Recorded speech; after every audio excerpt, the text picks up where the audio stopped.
Sejam bem-vindos, senhoras e senhores, piloto automático na área.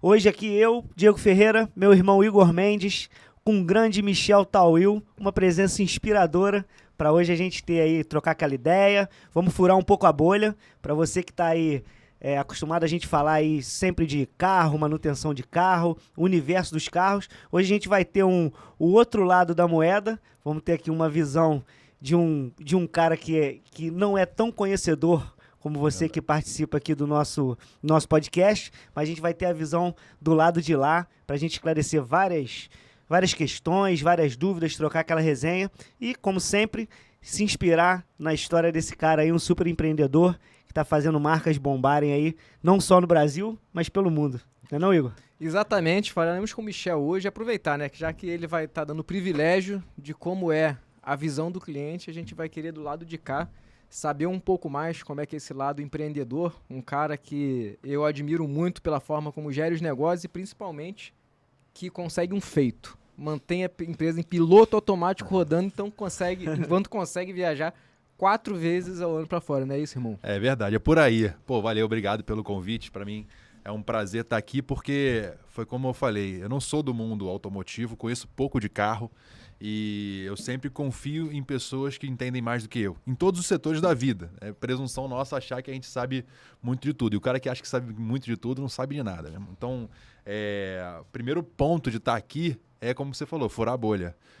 Para mim é um desafio entender de carro, falar sobre carro, e o meu universo é o universo do empreendedorismo. É o que eu gosto de falar, o que eu gosto de fazer, e todas as vezes que a gente esteve junto para conversar, sempre foi falar de negócio, seja aqui no seu pod, seja indo na loja, seja nas conversas que a gente teve. Eu conheci o Igor através de uma palestra na faculdade, na IBMEC, que eu fui para assistir, não era nem ele, era para assistir um outro cara.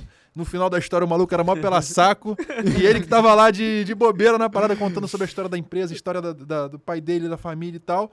Falei, porra, esse maluco é maneiro, meu irmão. Já troquei de pneu agora, vou arrumar um desconto. Aí a gente foi trocar ideia, e nessa troca, nessa conversa, surgiu uma amizade que já tem muitos anos. E mais do que isso, porque só amizade, eu tenho vários amigos que eu não confio de deixar meu carro, ou que eu não confio de deixar algum serviço à minha empresa, e nele não só a confiança na amizade, mas também a confiança no negócio. E foi sempre uma dúvida minha. Falei, cara, como é que um ramo que tem muito preconceito, né? Eu tô aqui, pô, vocês entendem muito mais do que eu, entender um pouco de como é que você passa essa confiança, sabe? Isso é uma dúvida minha, até como empreendedor, como empresário, como gestor. É muito difícil a gente ter uma construção de marca, que vocês dois têm marcas sólidas, entender um pouco mais desse universo. Mas enfim, é papo pra gente trocar. E o que eu mais gostei é que não tem uma pauta, né? A gente meio que norteia o que vai falar, e eu tenho certeza que vai sair muita coisa boa pra gente trocar aqui hoje. Isso aí. Não, e eu sempre cito esse exemplo, cara, que outra coisa que a gente fala isso aqui, pra mim, podcast é network. Network é uma palavra que tá na moda. Mas a gente vê o poder das conexões. Porra, eu lembro nesse dia, né, o Barbieri me chamou lá, falou assim, pô, tem uma palestra lá pra falar sobre processo na IBMEC. Eu falei, caraca, eu falei com o Diego na época, eu falei, caraca, o que eu vou fazer na IBMEC? Porra, aí foi legal, foi um desafio, porra, grande pra caramba tá lá, mas sem sombra de dúvida, eu falo isso pra todo mundo, um dos lados mais positivos lá foi ter te conhecido, cara, porque de lá pra cá a gente foi fazendo várias amizades que viraram pra 2 coisas. Virou amizade e muitas viraram negócio também, né? Verdade, é verdade. E você é um cara que tem esse poder de conectar demais. Eu lembro que a nossa conversa foi na saída do elevador, né? Falou assim, pô, já troquei pneu lá contigo. Na época você tava bem mais inchado. Tava no tamanho de um pneu de caminhão, a carreta. Não, e assim, o Michel já tinha trocado pneu com a gente, mas em algum momento ele traiu, entendeu? Aí você falou que não teve uma experiência muito boa. Em outro lugar. Em outro lugar. É verdade. Cara, isso é verdade, porque é muito comum o cara falar assim, a mulher é enrolada, porque a mulher não entende da rebimboca, da parafuseta e tal. O homem também, irmão. Assim, a minha vida, eu não sou um cara apaixonado absolutamente por carro. Tive bons carros, tive carros que eu adorei ter, outros carros cara, eu queria muito ter esse carro aqui. Eu comprei, falei, cara, não é tão assim, sabe? E hoje eu não teria outros daquela marca. E eu fui consertar um carro aqui na Barra, numa outra loja, e o cara, não, tem que trocar essa peça aqui. Um negócio de amortecedor e tal. Falei, pode fazer. Aí eu, imaginando que uma peça de carro, básico, simples, ia custar tipo R$1.500, R$2.000, R$3.000. Veio a conta 14 mil só da peça, mais 3 mil de não sei o que, mais 2 mil, deu 20 mil. Aí a moça do caixa falou, não, mas você tem 4 balanceamentos de graça. Eu falei, agora já tá valendo a pena. Porra, é 20 conto, mas deu 4 balanceamentos, tá de boa. E ali eu entendi, cara, eu tenho que encontrar, eu tenho que conhecer algum lugar que vai me dar essa confiança de eu deixar a chave do carro. Eu falo, cara, eu não quero ter surpresa, sabe? Eu não quero ser mal atendido, obviamente, em lugar nenhum, mas eu quero ter a tranquilidade que eu tô no lugar certo, em um lugar sério. E quando a gente se conheceu e logo depois hoje não deixo o meu carro em nenhum outro lugar, pelo nível de serviço, pela amizade também, o que eu sinto lá é essa confiança. E aí eu vou aproveitar para começar a perguntar para vocês muito desse aspecto, sabe? Num ramo tão desafiador, num ramo tão complexo e com tanto preconceito, como é que é essa quebra de pedra diária aí que vocês têm para, assim, demonstrar para o cliente final não só a qualidade do serviço, mas a confiança que ele tem que ter em vocês? Cara, assim, basicamente, eu acho que o cliente final corrobora muito com esse tipo de mercado. Eu tava aí um tempo atrás, viralizou um site na internet de importados vendendo, cara, com desconto tipo de 4.999 por R$ 999.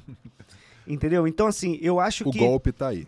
O golpe tá aí, porque o cliente final também ele tem que um pouco avaliar o que ele está comprando e como ele tem uma noção de preço, ele dá uma meia comparada. Isso é uma coisa que dá brecha para a galera fazer o superfaturamento das peças desse jeito que você falou. Eu vejo também muita gente no nosso ramo sem fazer conta. Então, assim, tem muita gente que não faz a conta que tem que ser feita do jeito que uma empresa tem que ser. Uhum. O cara começa como borracheiro. A verdade do auto center é o seguinte: eu, particularmente, não conheço um auto center de sucesso que nasceu grande. Geralmente o cara começa com um borracheiro menor e ele vai evoluindo, e aquilo cresce de uma maneira que, se ele crescer com a mesma filosofia, ele vai estar sempre atrás do cliente pela segunda vez. Mas tem muita gente que não faz esse tipo de conta e ele precisa de fazer o lucro em cima daquele cliente. Uhum. Então, isso dificulta porque prostitui muito o mercado. E a gente que... Não só a gente que eu digo, né? Mas quem não faz... Porque isso, cara, por incrível que pareça, é a minoria que faz. Uhum. Mas é tão traumático que marca, né? Marca o ramo inteiro, né? É como fala aquele forte impacto emocional. Aquilo ali que te marca tanto, você vai ficar recordando e contando para os outros. Exatamente. Tu ganha 50 elogios, 50 tapinhas nas costas, pra tu tá legal, tu dá aquele sorrisinho. Um cara que te critica, ele te marca muito mais do que aqueles elogios, né? Então, acho que o mercado vem muito nessa toada. Eu acho que se a galera fizesse mais conta, entendesse realmente o que se quer da empresa, entendeu? Eu imagino de ter uma empresa que um dia o meu sonho é que a empresa tenha 100 anos. Maneiro. Não vai ser enganando ninguém que eu vou conseguir fazer a empresa com 100 anos. Eu vou ter que trocar o nome dela, eu vou ter que vender ela, eu vou ter que sumir. Então, não tem perenidade a partir do momento que tu começa a não ser honesto do jeito que tem que ser. E eu não digo assim, honestidade na questão de roubo, não. Eu digo honestidade até na questão do preço. Porque tem gente que trabalha com preço por você ser um cara leigo. E por um cara que é conhecedor, ele trabalha com outro tipo de preço. Então, aí onde bagunça o mercado, né?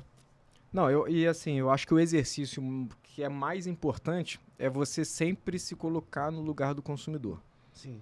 E vamos analisar o seguinte: quem vai fazer qualquer coisa no carro, tirando colocar uma roda, equipar, quem que pega e sai de casa e fala assim, porra, que beleza, hoje, sabadão de sol, vou colocar 4 pneus. Exatamente. Olha, tem uns caras que acham maneiro, né? Vou trocar o sapato, eu vou trocar o sapato. Roda, que é roda, moda. beleza. Agora, se alguma coisa você vai ter que fazer a revisão. O pneu da mesma forma que quando a sua máquina de lavar em casa quebra, você não fala assim, caraca, hoje é dia de consertar a máquina. É traumático, né, cara? Isso... Assim, não tem prazer em ir lá gastar o dinheiro no carro, trocar os amortecedores do carro. Sim, sim. E aí, esse primeiro momento você entender, estar receptivo ao teu cliente, que ele já está, assim, gastando um dinheiro a contragosto. E, claro, quando você vai gastar um dinheiro que você não está programado ou você não quer, você pesquisa pra caramba. No meio do caminho, é o que o Diego estava falando, tem um monte de furada. Tem gente que fala que faz alinhamento grátis, que é mais barato e beleza. A questão é, pelo menos lá na Widman, a gente revisa os processos todos os dias para que a gente possa informar e dar um empoderamento para o cliente para ele poder entender. O nosso desafio diário é... Informar, né? É informar. Então, eu recebi um feedback muito maneiro da minha dentista anteontem, que ela falou, é muito bom ser atendida pela Rossana, que até já tá com a gente no time, porque, que é quem me atende lá. Porque ela é mulher, ela fala a minha língua, e ela não me trata como se eu fosse obrigada a saber das coisas que estão ali. O que não é óbvio é isso. Então, e tem que conectar com o DNA. Meu avô e meu pai sempre foram os caras que pegaram o seguinte, cara, a gente tem que prezar pelo atendimento e por servir bem o nosso cliente. E meu pai fala até um negócio, cara, tratar todo cliente como fosse a nossa vovozinha. Pensa na vó Glória. Esse é uma das coisas. Então, acho que... Esse lema é demais. Fica muito fácil. Se você pensar assim, cara, acho que a paciência que você teria com a sua avó. Então, e outra forma da gente fazer isso, o piloto automático é uma iniciativa que é para dar confiança. Para, a partir daqui, saber, você não vai saber se aquela peça do teu carro custa tanto, mas realmente tem necessidade de trocar? E eu posso aproveitar e dar uma dica para ninguém ser enganado? Essa é de ouro. Se você for comprar um pneu, tá? A primeira pergunta que se ele estiver barato, preferencialmente, você vai falar o seguinte, não, beleza, eu gostei do pneu, mas eu quero levar. Se o preço mudar, se você for para levar, já te garanto que tem algum problema. É um gatilho. Eu acho que tu falou duas coisas muito boas aí. Primeiro, a questão da informação, né? Porque às vezes o negócio não é tão bem entendido. O que é a Bíblia de todo, com perdão da palavra, lógico, né? Mas o que é a Bíblia de toda oficina? É o manual do carro, cara. Então o manual do carro lá, ele tem o quê? Tem uma validade que teu amortecedor vai ter. Eu nunca nem abri isso. Exato. e isso aí tá a informação. Porque assim, muita gente chega na loja seguinte, foi lá botar os 2 pneus, a gente precisa verificar o carro do cara. Eu não posso ser um médico de posto de saúde sem material para trabalhar. Como é que o médico de posto de saúde que não tem material para trabalhar funciona? Tu chegou lá com uma dor de barriga, meu amigo, ele vai ali, termômetrozinho, virose. Toma isso aqui e vai embora para casa. Às vezes tu chega com uma dor nas costas, se tu for mal atendido, tu acha que é uma torção que tu tem, de repente tu tá com efizema pulmonar, Então tu precisa fazer um check-up legal daquilo, tu precisa procurar. O manual do carro, ele dá muito esse guia pra gente e pro usuário também.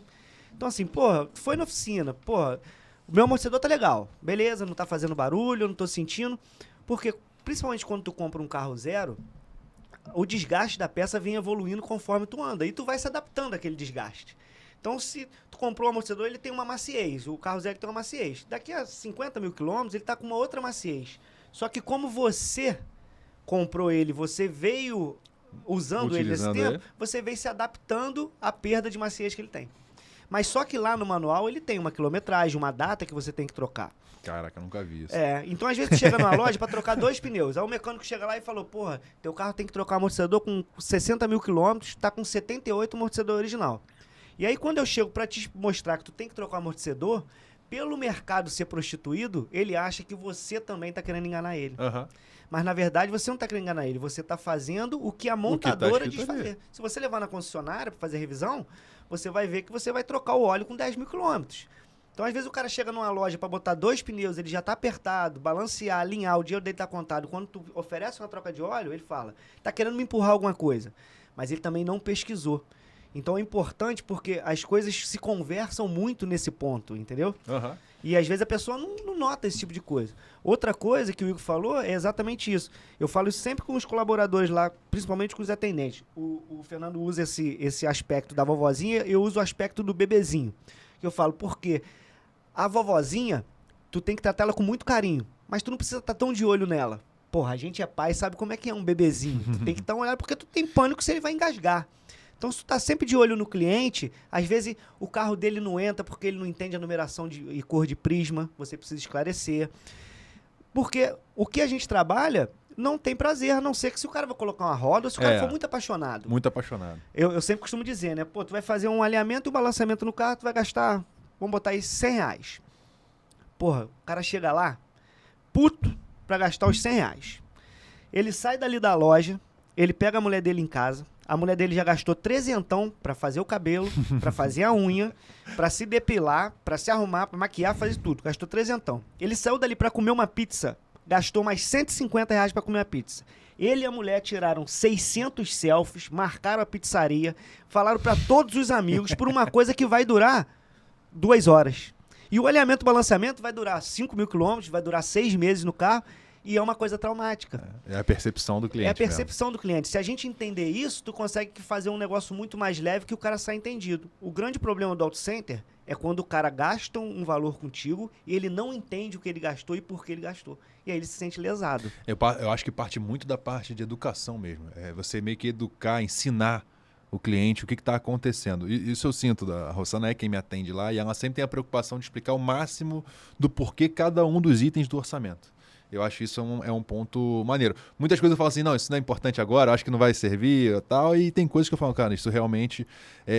eu acho também que passa pela noção entre aspas, da gravidade do que pode acontecer. Tem muita gente que fala assim, pô, se você andasse mais 10 km com esse carro aqui, ele ia explodir, pô, ia morrer na hora. Sim.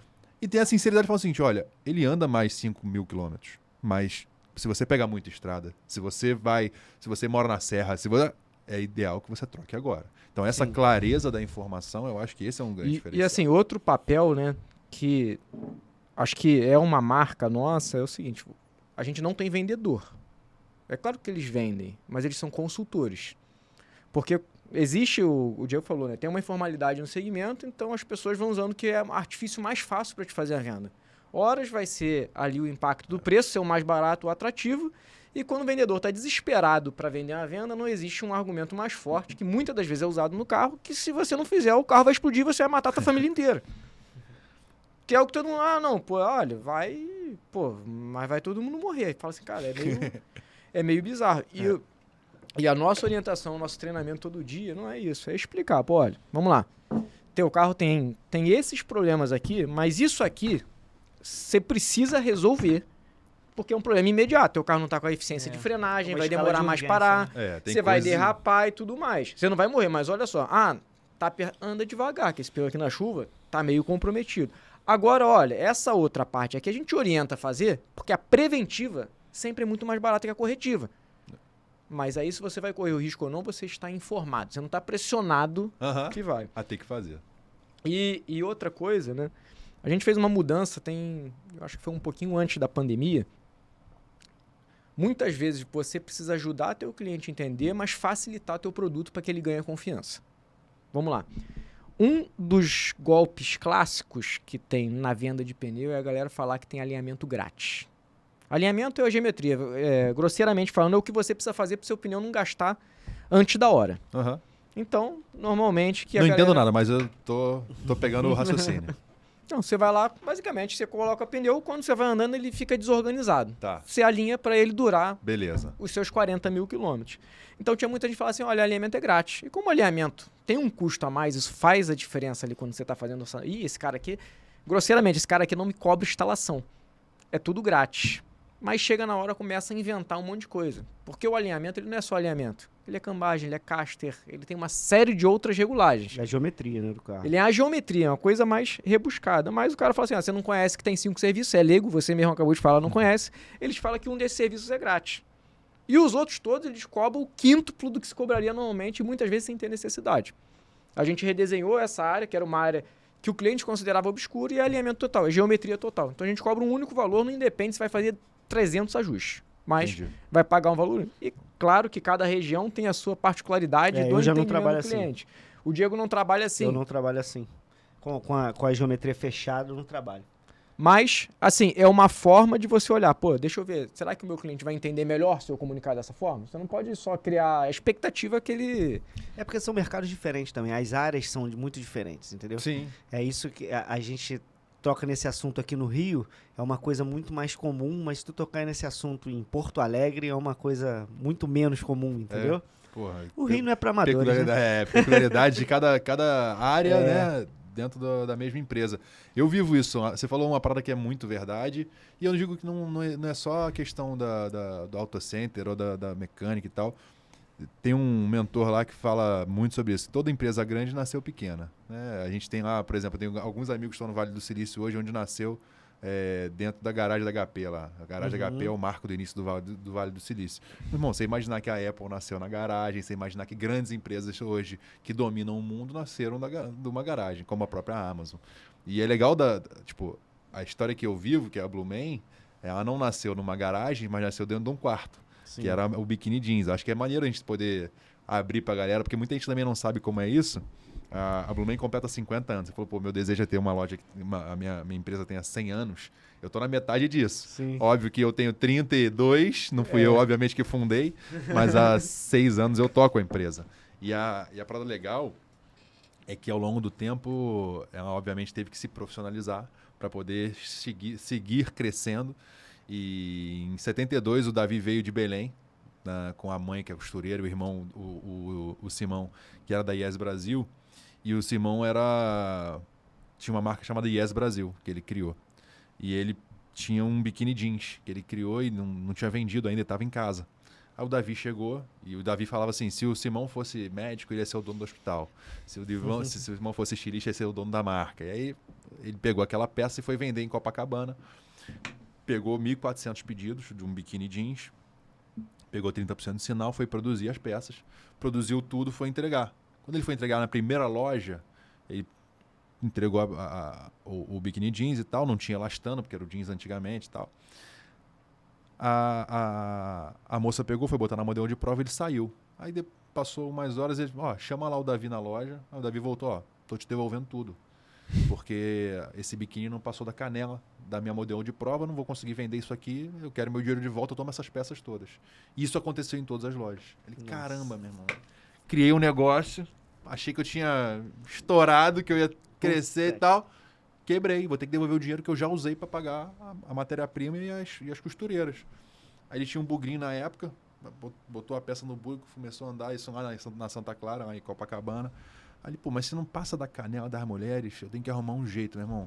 Já sei, se eu cortar de um lado e cortar do outro e der um lacinho, eu vou resolver, essa parada vai passar da canela. Ele foi, pegou a costureira, cortou, botou um lacinho, deu um nó, voltou na loja e falou, resolvi o problema, vê se assim serve. A modelo experimentou, falou, tá ótimo, tá maravilhoso, pode vir. O cara inventou o biquíni de lacinho. Numa tarde que ele tava quebrado, criou um negócio, quebrou, ele se reinventou e ali inicia a Blumen. Então, qualquer marco da moda mundial, não só moda praia, mas na moda mundial, tem esse relato como um grande marco, como um grande diferencial e um início dessa empresa chamada Blumen, que é a que eu toco hoje. Então, de lá para cá, de 1972 para cá, muita coisa aconteceu. Você imagina, a empresa com 50 anos passou por vários desafios e muitas invenções. Não só o biquíni lá, assim como o sungão também. O sungão que a gente usa e é um dos produtos mais vendidos na Blumen. E no ramo de sunga a gente quase não tem concorrente, né? Blumen muitas vezes é top of mind mesmo nesse mercado. Ele lutava e ele era amigo do Vitor Belfort e tal. Ele via que o jiu-jiteiro usava, né? O lutador usava por debaixo uma cueca maior ou uma sunga e tal. Ele falou, pô, vou criar uma sunga mais confortável, vou fazer um sungão. Pô, foi uma bela invenção. Pô, estourou de vender. Então, assim, foram várias e várias invenções desse cara que era um gênio. E em 2009 ele faleceu, infartou e deixou a filha com 17 anos, a Sharon, para assumir a empresa. Cara, ela passou, assim, penou um bocado, né? Sofreu bastante, muita gente se aproveitou da ingenuidade ou da fragilidade daquele momento para, meu irmão, fazer muita coisa errada. E aí eu já conhecia a Sharon desde 2003, né? Nosso primeiro beijo, o primeiro beijo da vida dela, um dos primeiros da minha vida com 13 anos, há 18 anos atrás. E a gente sempre foi muito amigo e a gente se reencontra pouco depois, assim, nunca perdemos o contato. A gente volta a ficar mesmo, começar a namorar com 22 anos, por aí. E aí eu entro na Blumen, a princípio como um namorado, alguém assim, para ajudar ela. Eu saí de uma empresa familiar, que depois a gente pode até falar um pouco sobre isso. Empresa familiar que é incomum entre nós três aqui. E até que em 2015 eu de fato assumo a marca. Né? A gente tem lá a aquisição da marca, eu compro um pedaço da marca para poder começar um turnover, um turnaround, porque a empresa vinha com grande dificuldade devido a essa má gestão. Sim. E lá começa essa virada da história, trazendo muito do DNA de inovação que o Davi sempre teve, mas também com uma pegada de gestão. É aquilo que você falou, assim, muitas das vezes o negócio vai crescendo e o cara não vai fazendo conta, não vai se programando. E, obviamente, a Blumen tinha muita conta na época dele, e quando saiu das mãos do fundador, assim, é muito complexa a questão da passagem de bastão, né?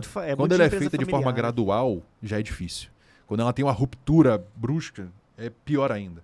Né? Os dados mostram que mais de 55% das empresas não suportam uma transição de pai para filho, ou de mãe para filho, enfim, parentes de primeiro grau.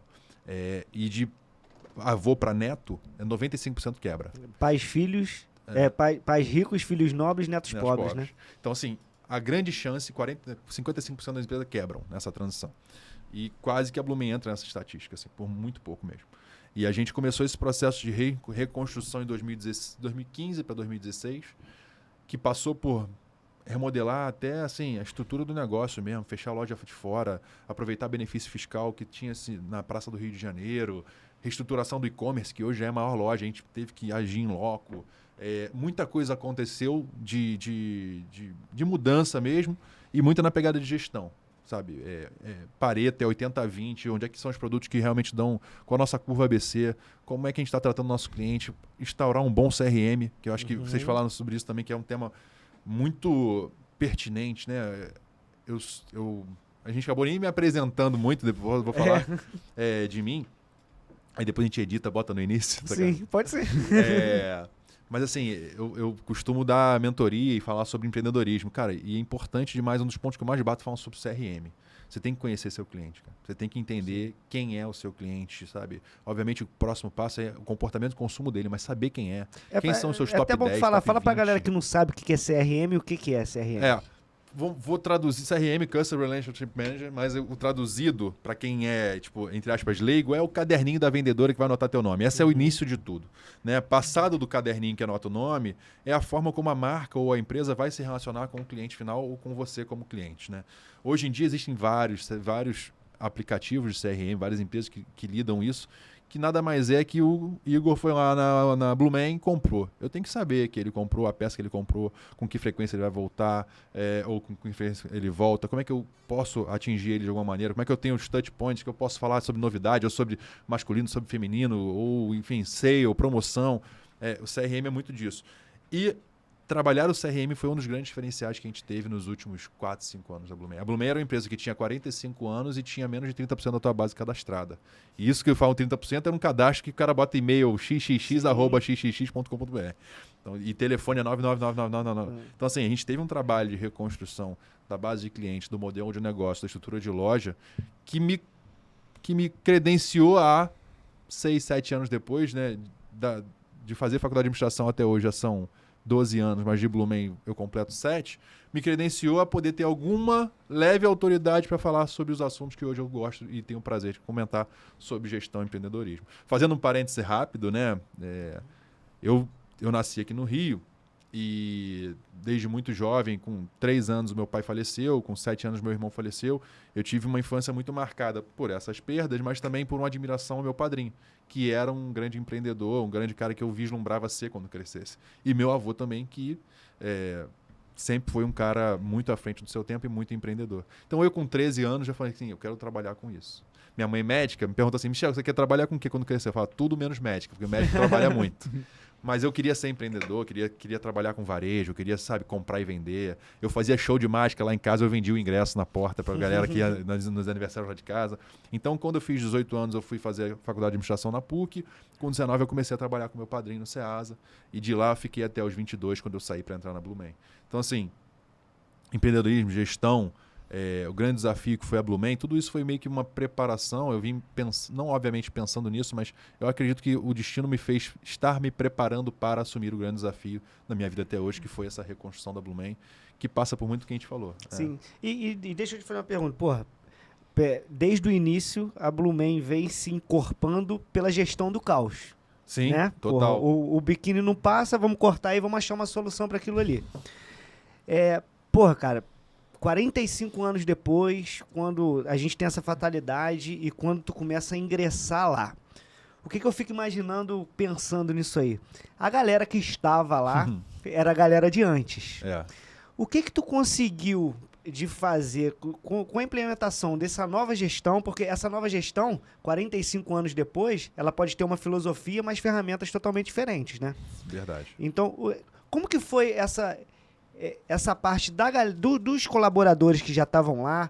Tu conseguiu aproveitar todo mundo, o pessoal comprou? Porque eu sinto muitas vezes as empresas, quando ela pega uma pegada de um cara mais jovem, do cara mais pra frente, que tá mais ambientado no atual momento, o pessoal antigo meio que acaba travando ela e, porra, se a empresa não se une pra remar pra um lado só, a tendência é que não saia tanto do lugar, né? É verdade. E, assim, a Sharon vivenciou isso em 2009, quando ela assumiu, né, com 19 anos, ela tinha...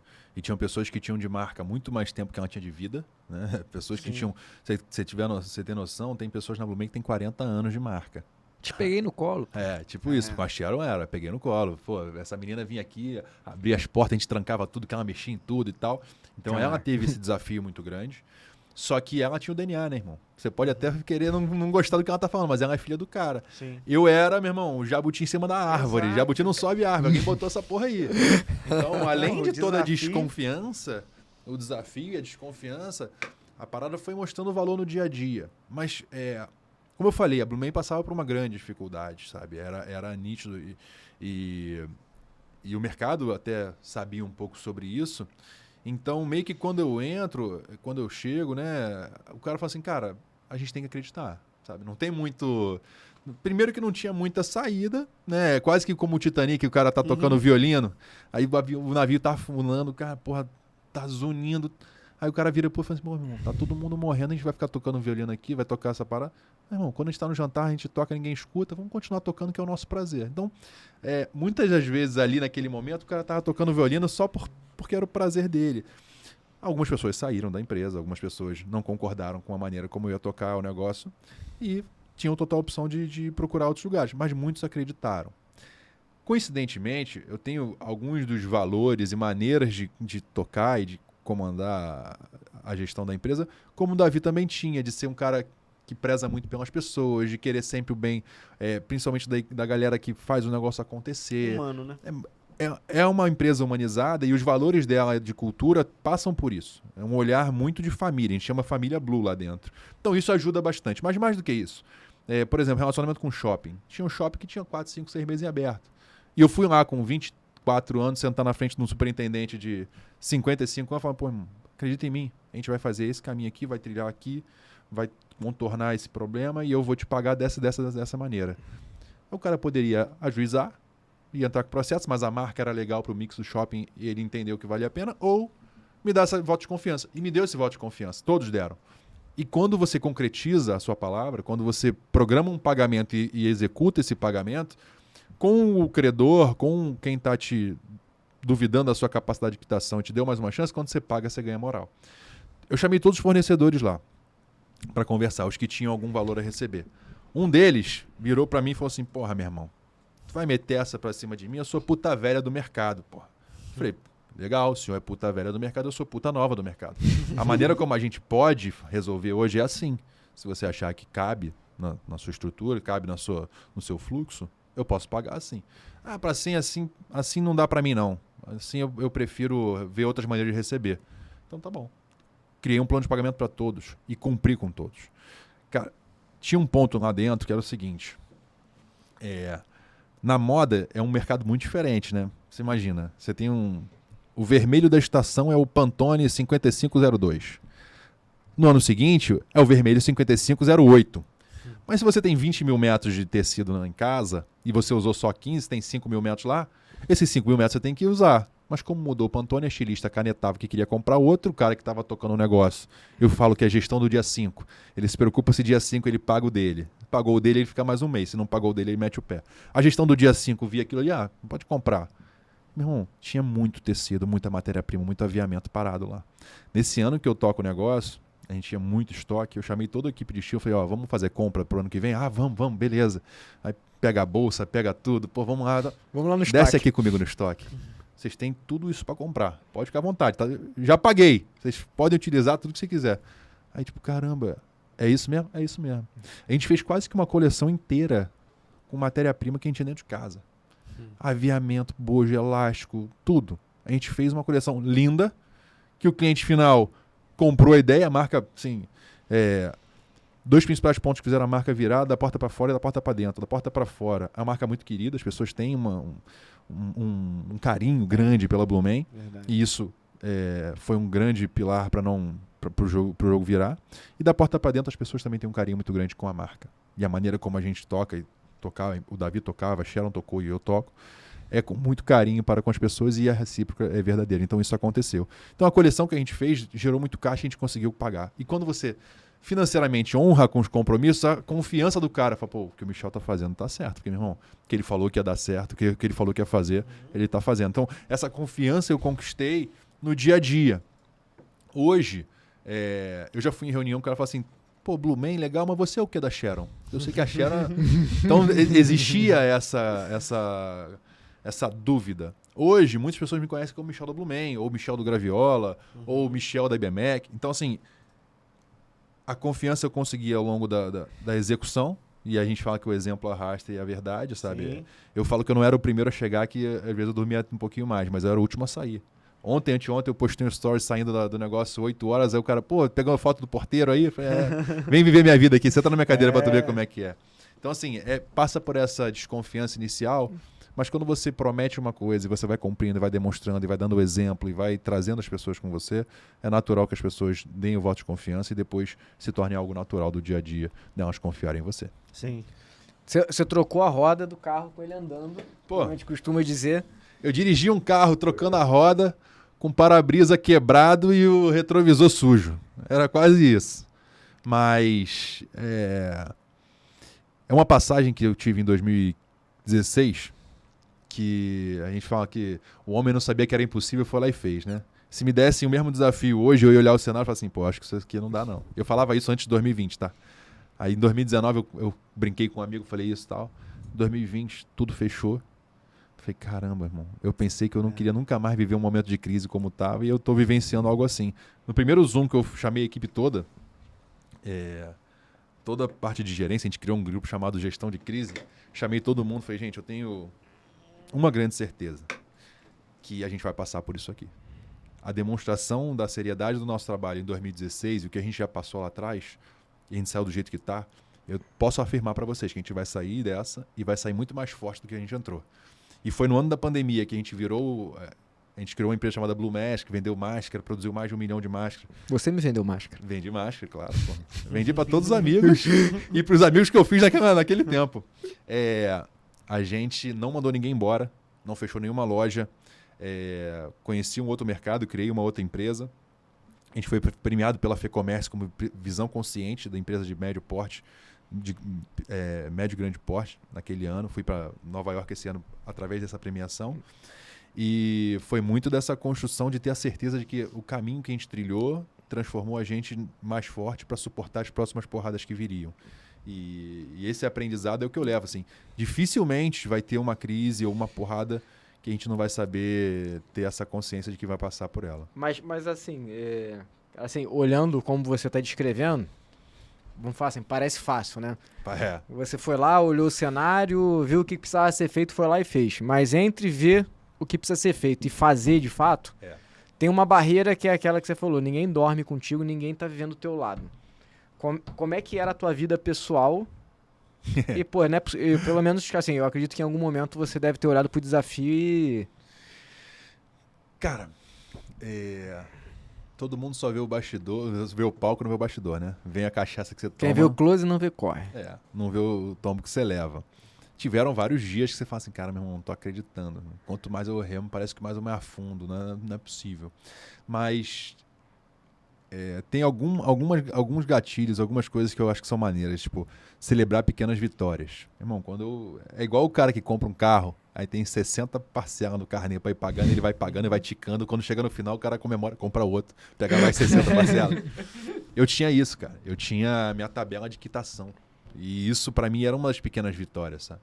Até hoje em dia, quando eu olho e falo, caramba, meu irmão, quanto desafio e tal, pô, quanta coisa que eu tô fazendo, parece que as coisas não estão dando certo. Eu falo, pô, olha onde eu tava, meu irmão. Olha que é uma planilha de quitação. Eu tenho uma planilha com o Luan, que trabalha com a gente, que era uma planilha de shopping. A gente imprimiu em folha, sei lá, 4, né? O nome dessa parada. Era muita coisa pra pagar, meu irmão. Muita. Quando a gente quitou aquilo, a gente comemorou, fez uma festa e tal. Então, assim, obviamente eu abri mão de muita coisa em relação, inclusive, à saúde. Né? Eu era 30 quilos maior do que eu sou hoje. Quando te conheci na IBMEC, talvez uns 4 anos atrás, era um pouco disso também. Abri mão de saúde, abri mão de algumas coisas.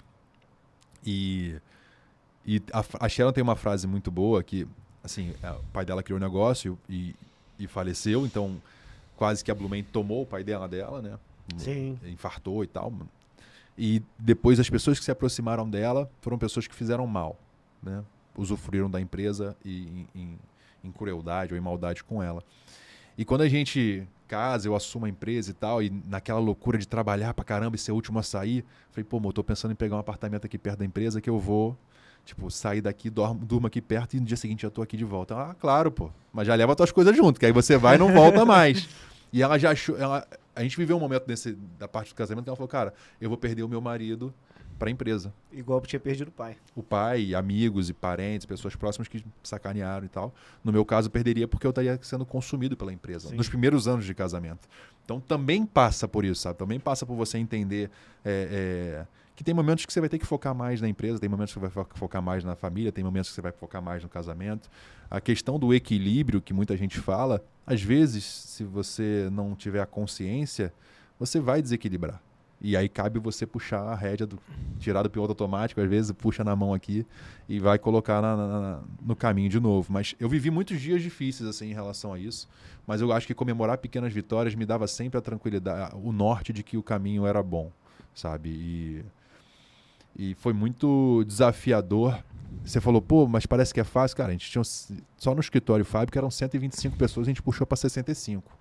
Você mandar 60 pessoas embora, meu irmão, é traumático. Não é um dia maneiro na tua vida para recordar. Hoje, dos 65, a gente já está com 95 na parte da fábrica e de escritório. Mas e são coisas legais. Tipo, a gente fechou 14 lojas nessa época. Hoje a gente tem 11 lojas, e-commerce, atacado, exportação. Hoje a gente já vai faturar mais do que faturava com 27 lojas. Pra você ter noção da parada como... É foco no que está fazendo, sabe? É carinho, é amor pelo que está construindo. A gente tem alguns targets lá dentro de faturamento, de margem líquida e tal, que a gente está sempre buscando. E esse ano passado, né? A gente já faturou mais, esse ano a gente vai faturar bem mais do que a gente faturava lá atrás. É um desses caminhos, você fala assim, cara, valeu a pena, sabe? Eu acho que eu fiz a coisa certa. Não só para mim, ou para Sharon, ou para a gente, porque a Blue Man é uma grande família e eu prezo muito por isso. Eu acho que a empresa não cresce. As pessoas que estão dentro da empresa crescem e, por conta disso, a empresa cresce. Então, eu não faço nada sozinho. Presunção minha falar, não, porque eu virei o jogo. Eu sozinho, meu irmão, o zagueiro sozinho, os atacantes sozinho não vai ganhar. Eu vou fazer 4 gols e o time vai tomar 15. Então, a equipe, sabe, comprou a ideia, obviamente, do comandante, do capitão do time, mas os caras tiraram onda também. Fizeram muito pela Blue Man. Uma coisa que eu observo, cara, eu acho que assim, nós três aqui temos em comum como as amizades foram importantes para o negócio evoluir. Eu tô falando assim, vou falar aqui do meu caso e do Diego, né, cara? Porra, a gente teve um momento muito desafiador na Widme há 2 anos atrás, né, um problema na sociedade e, porra, eu falo pra esse cara que, meu irmão, ele... A gente se ajuda. Porra. Não, é gratidão, cara, que você anda do lado das pessoas certas. Assim, você não vai conseguir olhar pra tua cara no espelho todo dia e ter coragem de acordar. Mas quando você tem teus amigos, que você vai, desabafa, e o cara não pega você pra chorar junto, ele fala, tipo isso mesmo. Porra, beleza, tá chorando aí, meu irmão, mas vambora. Eu acho que na trajetória do Diego, na minha trajetória, assim, um dos sucessos são os meus amigos. E uma coisa que eu mais vejo toda vez que a gente vai lá no nosso almoço no Mocelim, você fala assim, porra, esse aqui é meu amigo, cara, falando de tal. Pô, ele trabalha comigo lá na Blue. Como é que... Verdade. Esses seus amigos, ele já eram... O Luan, porra, que é um cara sensacional, né? Acho que ele era teu amigo antes de Blue, se eu não me engano. Era. Assim, eram amigos antes que foram pra Blue ou você fez amigos nessa trajetória aí da Blue? Cara, isso é maneiro de falar, sabe? Luan é um cara que, meu irmão, é meu amigo há 20 e poucos anos, amigo da Sharon também há 20 e poucos anos, a gente é padrinho de casamento dele, ele é padrinho de casamento nosso, eu sou padrinho do filho dele, nosso padrinho do Aron, do nosso filho mais velho. É um cara que veste camisa, eu tenho tatuagem da Blumen aqui, é desse tamanho. A dele é desse tamanho, meu irmão. O maluco meteu no braço aqui, ó. Ele é Blumen pra caralho. Ele é muito fechamento. É um irmãozão mesmo. No caso dele, em específico, ele é um irmão que a gente deu pra Blumen. Mas dentro da Blumen a gente tem pessoas que são, assim... Eu tenho uns 4 ou 5 padrinhos, madrinhas de casamento que são da Blumen. Você tem noção de quão família é. Nossa diretora de produção lá, que tem seus 30 anos de Blumen, é nossa madrinha de casamento. Ela quer se aposentar esse ano, pô, tá sendo uma guerra. Ela, não vai, fica, não, quero parar, não tô, acho que eu já fiz demais. Então, assim, como a gente trata como família mesmo, e família tem dia que vai brigar, e tem dia que vai estar tudo bem, tem dia que vai ter um almoço de família que vai ser legal, tem dia que vai ser a tia, o tio, pra ver ou pra comer, meu irmão, não fode, porra, tomar no cu. Família tem disso, a gente consegue distinguir quem de fato é a família, aquele primo distante, e quem de fato é família, que é meu irmão. A gente tem alguns lá que são muito assim, e é legal trazer isso como viés, porque numa empresa familiar, você tem que entender quem é teu pai, quem é teu chefe, quem é teu superior, que o almoço de domingo não é para levar o problema da empresa e o problema da família não pode chegar segunda-feira de manhã no escritório. E isso é bem, assim, isso não é conversado, mas é bem respeitado lá. Vou usar o exemplo do Luan que a gente trouxe. O Luan é um cara, meu irmão, que ele tá sempre preocupado com o menor custo, com a melhor, mais com menos, otimizar e tal, não sei o quê. E quando ele vem trazer pra mim, cara, se fosse você, não faria isso aqui não. Mas fulano tá pedindo tal coisa, ele já dá o parecer dele, mas entendendo o seguinte, cara, o que você acha melhor?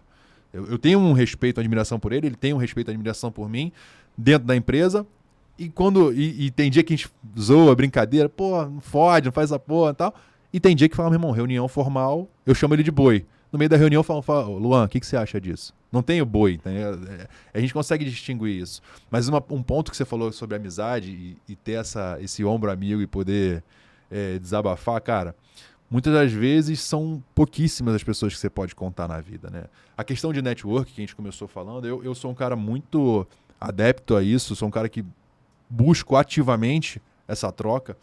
Tanto é que eu poderia ter ido lá na IBMEC, acabou a palestra, falei, pô, o cara é maneiro e tal. Não, fui atrás, falei, pô, e aí, beleza, tranquilo? Tava descendo o elevador, tava você e a Renata, né? E eu fui lá trocar ideia porque, meu irmão, eu acho que a vida é a arte do encontro e a gente tá sempre buscando isso intuitivamente, não porque, tipo, vou trocar o pneu com desconto. E é uma frase que eu ouvi e eu utilizo na minha vida. É buscar ser interessante, não interesseiro. Uhum. Cara, o que eu posso te ajudar? Como é que eu posso trocar? A minha vida é muito disso, sabe? O que eu posso melhorar no teu dia a dia? O que eu posso melhorar na tua empresa? Que desafio você está vivendo? E isso vai corroborar.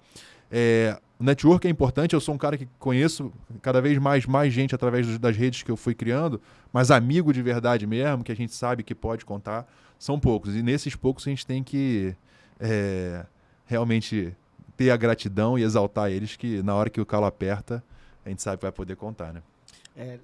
É legal como o trabalho dignifica, né, cara? A gente falando esse negócio assim, eu vejo as coisas assim de uma maneira um pouco diferente de outras pessoas, principalmente nesse ponto. Essa questão do network, igual você falou, tem muita gente fazendo network por fazer, né, cara? Tipo assim, ele quer realmente só um desconto no pneu, ele não quer... não quer contar contigo, ele quer te usar um tempo e de repente ele te descarta, né? E assim, eu acredito muito, cara, que alguma coisa conspira para as pessoas meio que se encontrarem, entendeu? Sim, sim.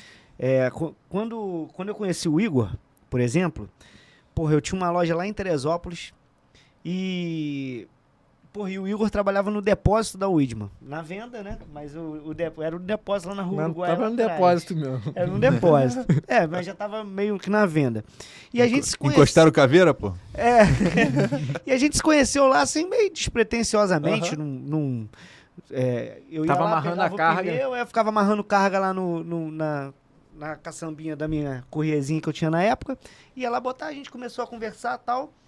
Quando esse cara passou a ser o responsável, o diretor da parte do atacado, quando eles montaram a KWZ, né?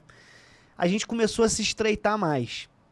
E é impressionante a amizade que a gente fez, de que a gente é diferente pra cacete, entendeu? Porra. Mas a gente acaba se completando de tal maneira, cara, que, porra, se não fosse o trabalho não ia acontecer. Aham. Tu tá entendendo? Então, muita gente vê o trabalho como um sofrimento. Primeiro que eu acho que geralmente é quem não gosta do que tá fazendo, né? Às vezes o cara tá meio empurrado ali e a gente vai acabar entrando falando em empresa familiar. Vejo muitas dessas empresas fechando porque o cara tá empurrado ali por uma coisa que ele não quer fazer. É verdade. E ele, por uma gratidão de vida que os avós, os pais tiveram, ele fala, porra, eu não vou fechar isso aqui. Mas ele acaba fechando pelo desinteresse dele. E quando a gente começa a fazer, o Igor, por exemplo, me ensinou demais questão de pneu, questão de o que comprar, o que vender.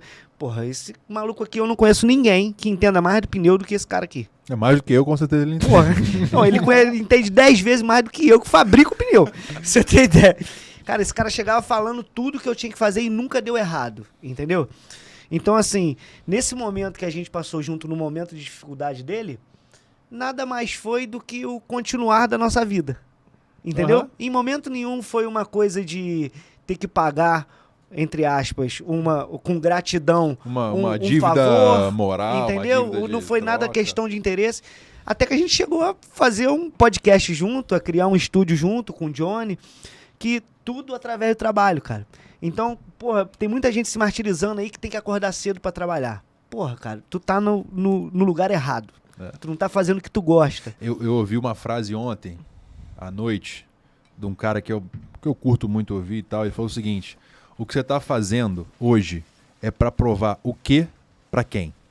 Irmão, essa parada, se tu parar pra analisar mesmo, isso é uma reflexão absurda, porque no viés de empresa familiar, tem muita gente, como você falou, o que eu tô fazendo? E se a gente parar pra analisar isso na íntegra, todos nós fazemos o que a gente faz para provar alguma coisa para alguém. Sim. Pode ser para pai, para mãe, para ex-mulher, para ex-marido, para filho, para, sabe?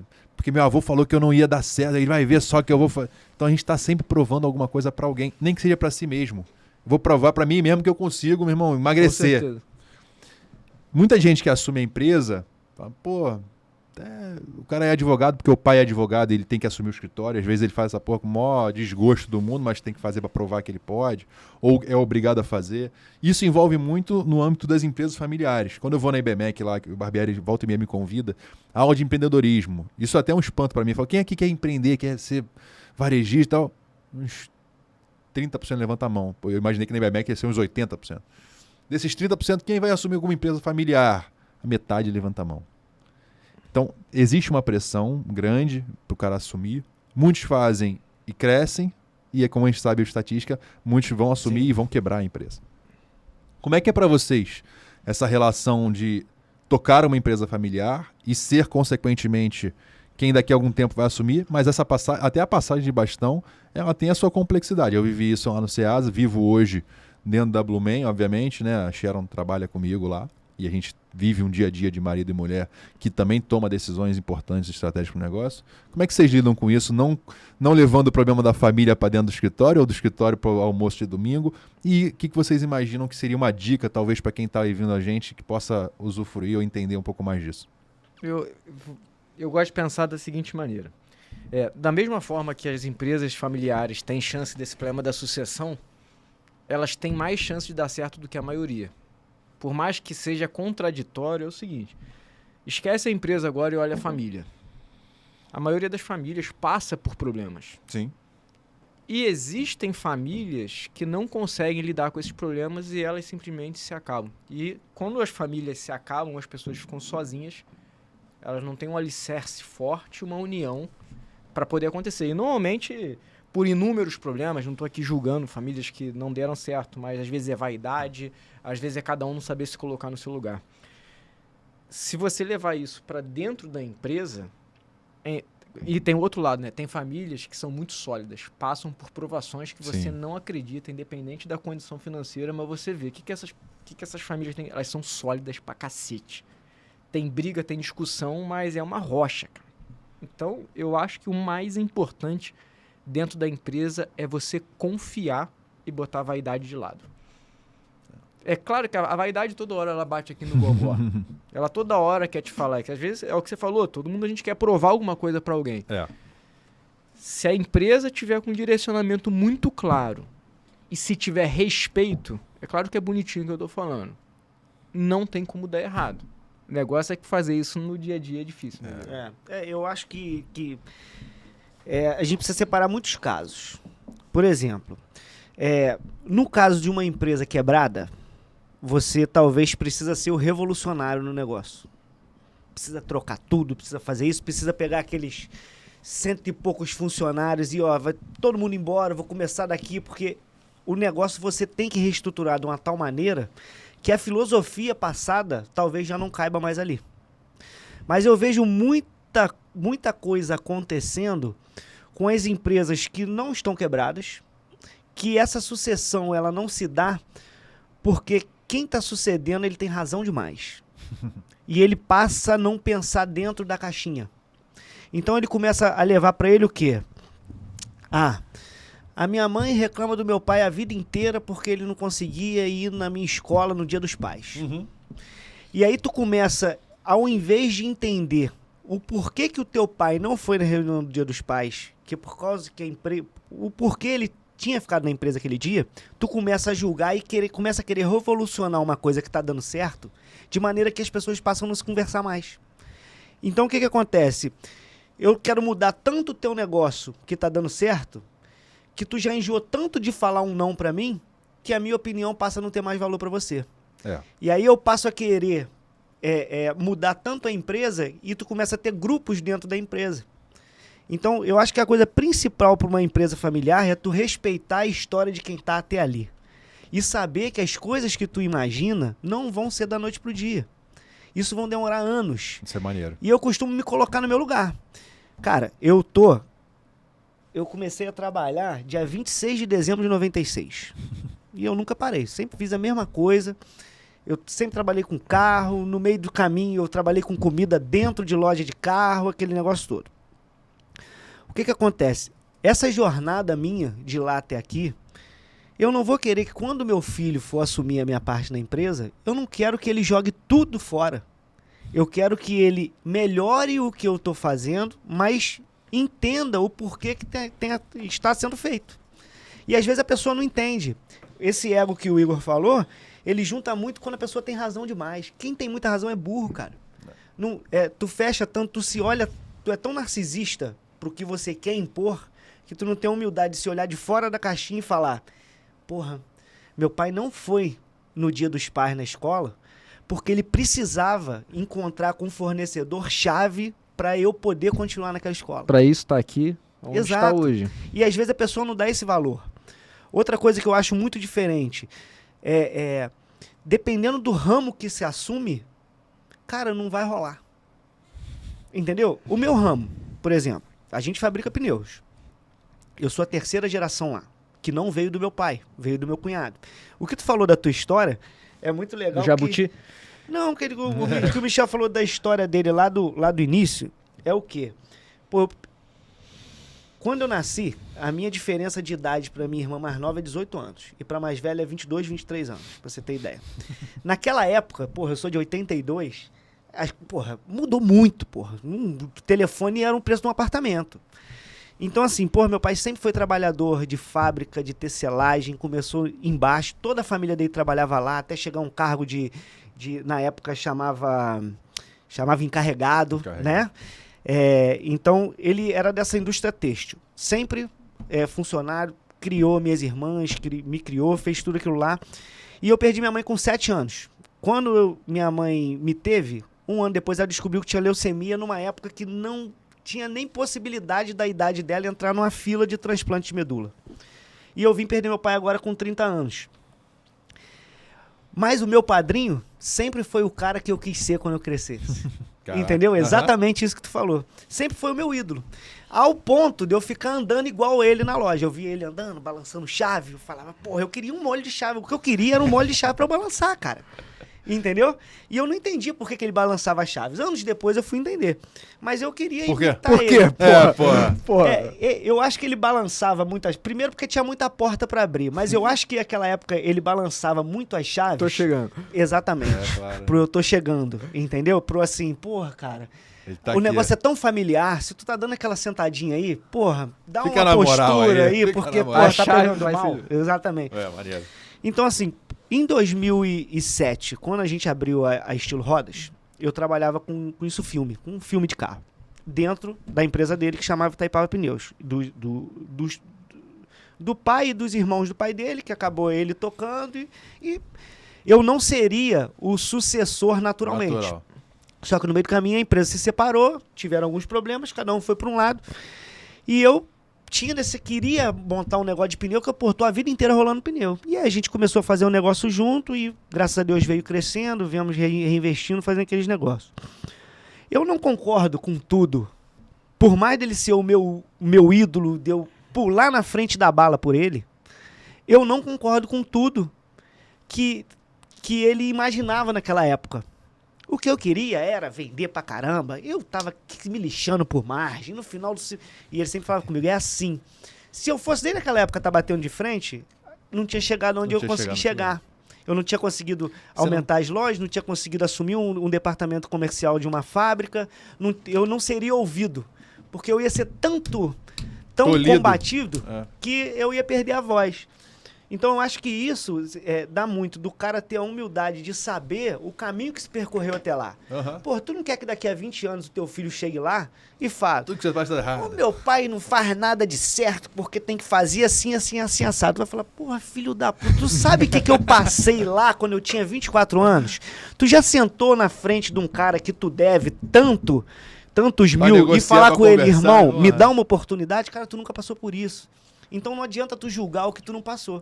E eu vejo muitas empresas brigando entre elas e tomam um rumo pior, porque tu acaba perdendo a sociedade, tu acaba perdendo o convívio e acaba perdendo o pai, a mãe, o irmão, simplesmente por causa disso. Eu vou ao banheiro que tô desesperado.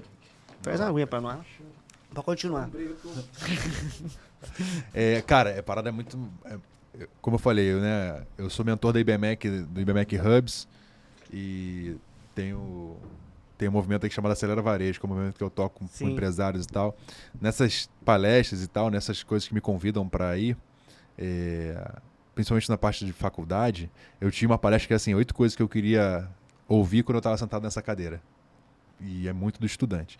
E uma delas diz respeito muito a essa questão da empresa familiar, porque eu tinha meus 20 anos, 21, e lá no Ceasa, lá é um centro de abastecimento, né, de alimentos do Rio de Janeiro. A gente trabalhava com batata, cebola, alho, ovo, coco, e vinham, sei lá, 3, 4, 5 caminhões de batata lá. Aí eu criei uma tabela no Excel, na época da faculdade, você quer logo criar uma tabela, quer criar um sistema. Criei uma tabela de precificação por venda e tal, por quantidade de saco que chegava, saco que saía, pra gente conseguir calcular o CMV de forma correta. Aí preparei tudo no Excel, fui mostrar pro meu padrinho na época. Aí eu amarradão, mostrei pra ele, querido, muito legal, mas aqui não é assim não. Aqui não é assim que funciona não. Aqui é muita transpiração e pouca inspiração. Aí eu, caraca, tá. Me deu a brochada que você falou de tipo, é o não que você toma. Me deu uma boa brochada. Falei, caramba, então, porra, ferrou, né? Não adianta eu estar aprendendo tudo isso e trazer pra cá. Aqui vai ter que ser ralação mesmo. E você falou, pô, meu padrinho era quem eu queria ser igual. Meu irmão, meu padrinho veio a falecer em 2020, em fevereiro de 20. Teve uma trombose na perna e tal, subiu pro coração, ele infartou e morreu. E desde os 12 anos lá... Quer água? Quero. Valeu. Essa separada tua, a gente vai ter que bolar. Ele faleceu e tal, desde os 12, 13 anos que eu falo que eu quero ser que nem ele. E, cara, quando ele veio a falecer, o meu discurso no dia que ele faleceu lá foi esse. Eu sou Vasco por causa dele. Eu tenho barba da forma como eu tenho, porque era a barba que ele tinha. o perfume que ele usava é o perfume que eu uso até hoje, o trabalho que ele teve é o trabalho que eu queria ser, o carro que ele tinha era o carro que eu queria ter. Ele era a minha maior inspiração. Ele era o cara que eu queria, meu irmão, ser igual. E as pessoas me veem e falam assim, caramba, você é filho do Toninho? Acontece exatamente a mesma coisa comigo. Porque, meu irmão, eu queria ser o exemplo, tipo, o sorriso é igual, o jeito de falar é igual, o jeito de andar. O que você falou, meu irmão, é o que eu queria viver. Valeu. Só trocou do teu Toninho pro meu Quinzinho. Essa foi a única diferença, porque... e você ouvir um cara que você admira e tal, você fala assim, aqui não é assim, cara, é tua maior referência. Sim. Você tem que respeitar. Só que no âmbito de querer a melhoria, o quanto disso, sabe, você tem que relevar, tipo, tá bom, não vou implementar isso aqui, mas vou trazer outra ideia, e o quanto disso o cara às vezes não se acomoda, fala assim, então tem que ser assim, beleza, deixa pra lá. Respeita quem pode chegar onde a gente chegou. Exato. E ao mesmo tempo, o que eu posso trazer de melhor? Parte muito dos dois, né, Igor? Você falou sobre isso, tipo, o quanto o pai, eu, daqui a 20, 30 anos, vou estar aberto para o Aron me dar um norte do que o empreendedorismo, o que a gestão moderna vai dizer em 2050, versus o que deu certo até aqui, e eu tenho que mostrar para ele que, meu irmão, vai devagar com a dor aí, que não é bem assim que a banda vai tocar. Então é complexo, mas eu acho que o segredo está aí. É uma família sólida, você entender o papel de cada um. Eu vivo um dia a dia de casal, né? Tipo, as decisões são tomadas lá. Uma grande regra é não vamos discordar na frente dos outros.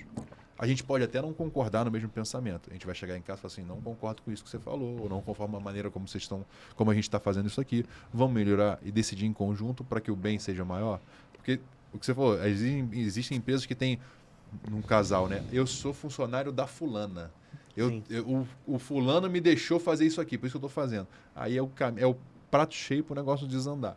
Mas na gestão de empresa familiar é a complexidade do dia a dia. Tem um exemplo que meu pai fala, que é a parede amarela, que eu acho muito interessante. Ele fala o seguinte, a gente vai chegar aqui os três e vai decidir qual é a cor que a gente vai pintar aquela parede ali. Eu vou falar amarelo, aí você vai falar verde, depois o Diego vai falar amarelo. Não porque a maioria ganhou, a gente vai se decidir. A gente vai conversar e vai chegar a uma conclusão. Só que o negócio é o seguinte, depois que pintar de amarelo, todo mundo queria de amarelo. Não seja o cara, olha, eu falei de amarelo, mas o verde é mais legal. Puta, isso é... Porque isso fode o negócio. Não, o eu te falei, meu irmão, tem que ser... Eu te falei que isso dá... Meu irmão, falou caralho. E deixa eu te falar uma coisa, até bom pra galera se inspirar aí. Quando... Tu virou a chave na faculdade ou tu fez algum curso, alguma coisa? Porque eu, particularmente, virei muito a chave quando eu fiz o Empretec. Não sei se tu conhece esse curso do Sebrae. Sim. Cara, o Empretec é uma imersão, que eu escutava os outros falarem e tal. É uma coisa até meio oculta, porque você não consegue se inscrever, você tem que ser indicado. E eu fiz uma semana de Empretec, aquilo meio que virou a minha chave. Eu comecei a conseguir organizar melhor os planejamentos, as metas e como chegar. E acabei fazendo um network. Teve alguma coisa que tu fez assim que tu falou, porra, cara, é por aqui que eu vou? Porque, pra tu chegar no IBMEC pra tu dar aula, não é fácil, né? E, cara, vou te falar que foi uma construção natural, não forçada ao longo do tempo. Na faculdade, eu não era um aluno exemplar, muito longe disso. Eu estava preocupado em trabalhar e ia para a faculdade às vezes cansado, porque o CEASA chegava 3, 4 horas da manhã e a faculdade começava depois disso, então eu estava sempre meio cansado. E até me arrependo, um desses 8 pontos que eu falei que eu ensinei lá na palestra sobre o que eu queria ter escutado sentado nessa cadeira, um deles era a importância do network na faculdade, porque eu era o cara que ia para aula e ia para casa. Tipo, não tomava chopinho. Não tomava chopp, porque nem bebo direito. Então eu não ficava na resenha e tal. Então... ali eu perdi algumas oportunidades, mas eu acho que a busca pelo conhecimento com frequência, né, de qualidade, foi virando o meu jogo, foi me adaptando e mudando a empresa. Tu é um cara curioso? Sou muito, muito. Do tipo assim, por que o nome do bairro é tal? Eu vou querer saber, meu irmão. Não tem essa, eu não sei. Eu busco muita coisa, sou muito curioso. Eu lembro de uma reunião que eu fui, assim que eu entrei na Blumen. Foi numa reunião com um cara que entende muito de varejo.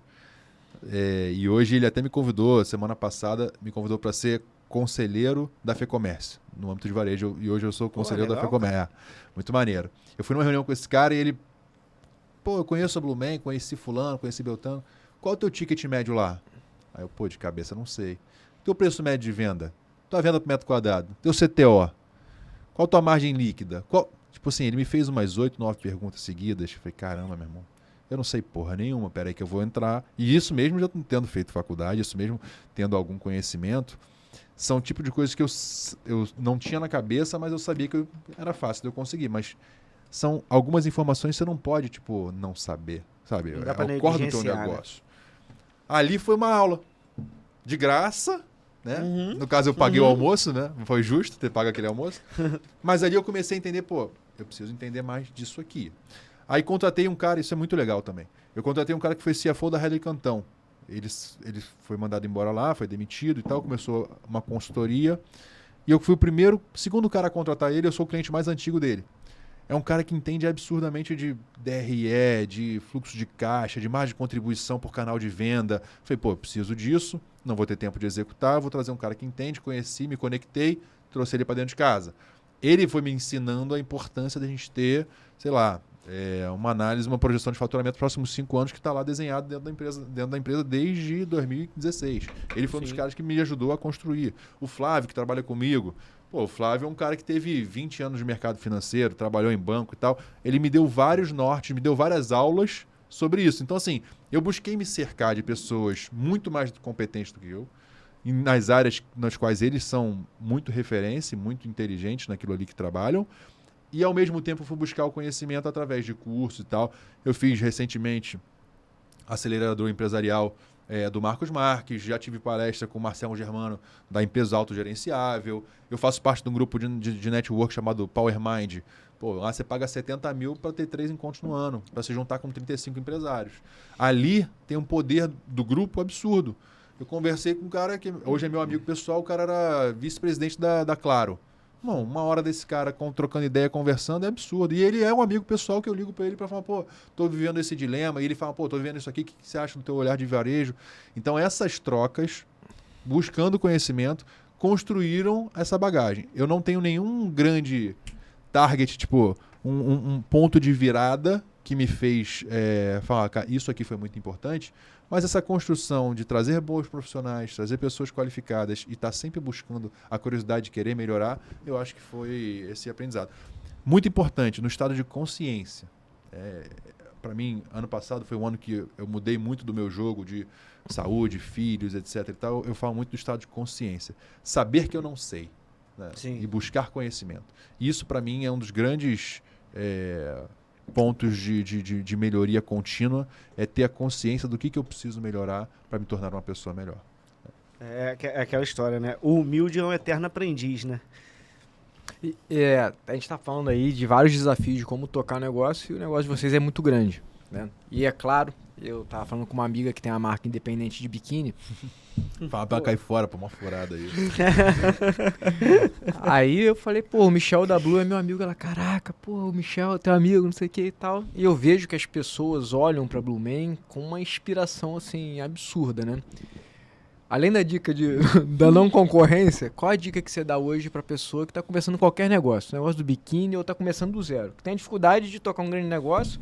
Legal. E a dificuldade de tocar um negócio que não existe ainda, de botar pra frente. Cara, é legal ter essa visão. Assim, a Blumen tem 50 anos, tem 11 lojas próprias, tem uma exportação para 16 países, tem 400 pontos de venda via multimarca, tem o e-commerce que atende o Brasil inteiro, que é a maior loja e tal, e tem o e-commerce internacional também lá na França, que vende para a Europa toda. É um negócio que... São vários negócios num só, né? Assim, até... Eu tive uma reunião de análise SWOT da empresa na quarta-feira e eu falei, cara, às vezes a gente toma uma decisão para o varejo que a equipe de escritório não vai ser beneficiada. Mas a gente tem uma produção, a gente tem um escritório, a gente tem varejo, a gente tem exportação, a gente tem multimarca, são vários canais de venda. Então, assim, são várias empresas dentro de uma só e você só consegue chegar lá se você começar a assim, fazer o bem feito, como o Cortella fala, seguindo da maneira como você pode começar, da maneira como você tem os recursos disponíveis, na maneira como você está hoje. Para quem está começando, um exemplo, no ramo de biquíni, cara, primeiro é ter consciência que mesmo você vai ter que ralar para caramba. É utopia achar, mesmo na Blumen, que o meu dia a dia é fácil. Pelo contrário, é cheio de desafio. Às vezes o cara acha que mole é ser Diegão, ser o Igor, os caras estão lá em cima, não estão nem aí. Primeiro que não existe estar lá em cima e estar lá embaixo, né? Tá todo mundo, meu irmão, na luta diária, como eu brinco lá, matando um leão, fugindo das antas e desviando das cobras. Não tem outra parada. Tá ligado? Bem-vindo ao Brasil. É, isso aí. Dia a dia é loucura. Mas eu acho o seguinte, você vai ter que ralar pra caramba, ter consciência, não só de que você está começando, mas eu acho que ter um norte de para onde você quer ir. Né? Muitas das pessoas que estão lá na IBMEC Hubs como startup, o cara não sabe quanto fatura, não tem projeção de crescimento, não tem projeção de faturamento, é algo simples, sabe? Eu quero começar um negócio, tenta também você entender um pouco mais sobre gestão, sobre administração, é o que a gente falou, o cara às vezes vai crescendo e vai achando que o negócio não precisa se preparar para tá crescendo. O Marcos Marques fala o seguinte, né? A bandeira do empreendedor não é ordem e progresso, é progresso e ordem. Mas se você puder progredir, já imaginando aonde você vai chegar, eu acho que é um caminho inicial. Por exemplo, a menina que vai começar uma empresa de biquíni. Você tem noção de para onde você quer chegar? Você sabe quanto você vai faturar no próximo mês, nos próximos 6 meses, 1 ano? Existem várias pessoas disponíveis para te ajudar hoje. Paga uma consultoria, paga 3 mil, 5 mil, 10 mil. Óbvio, um bom respeitando. tributarista. Acho que o tributarista seria um segundo passo, mas, cara, existem várias pessoas que estão abertas hoje na internet.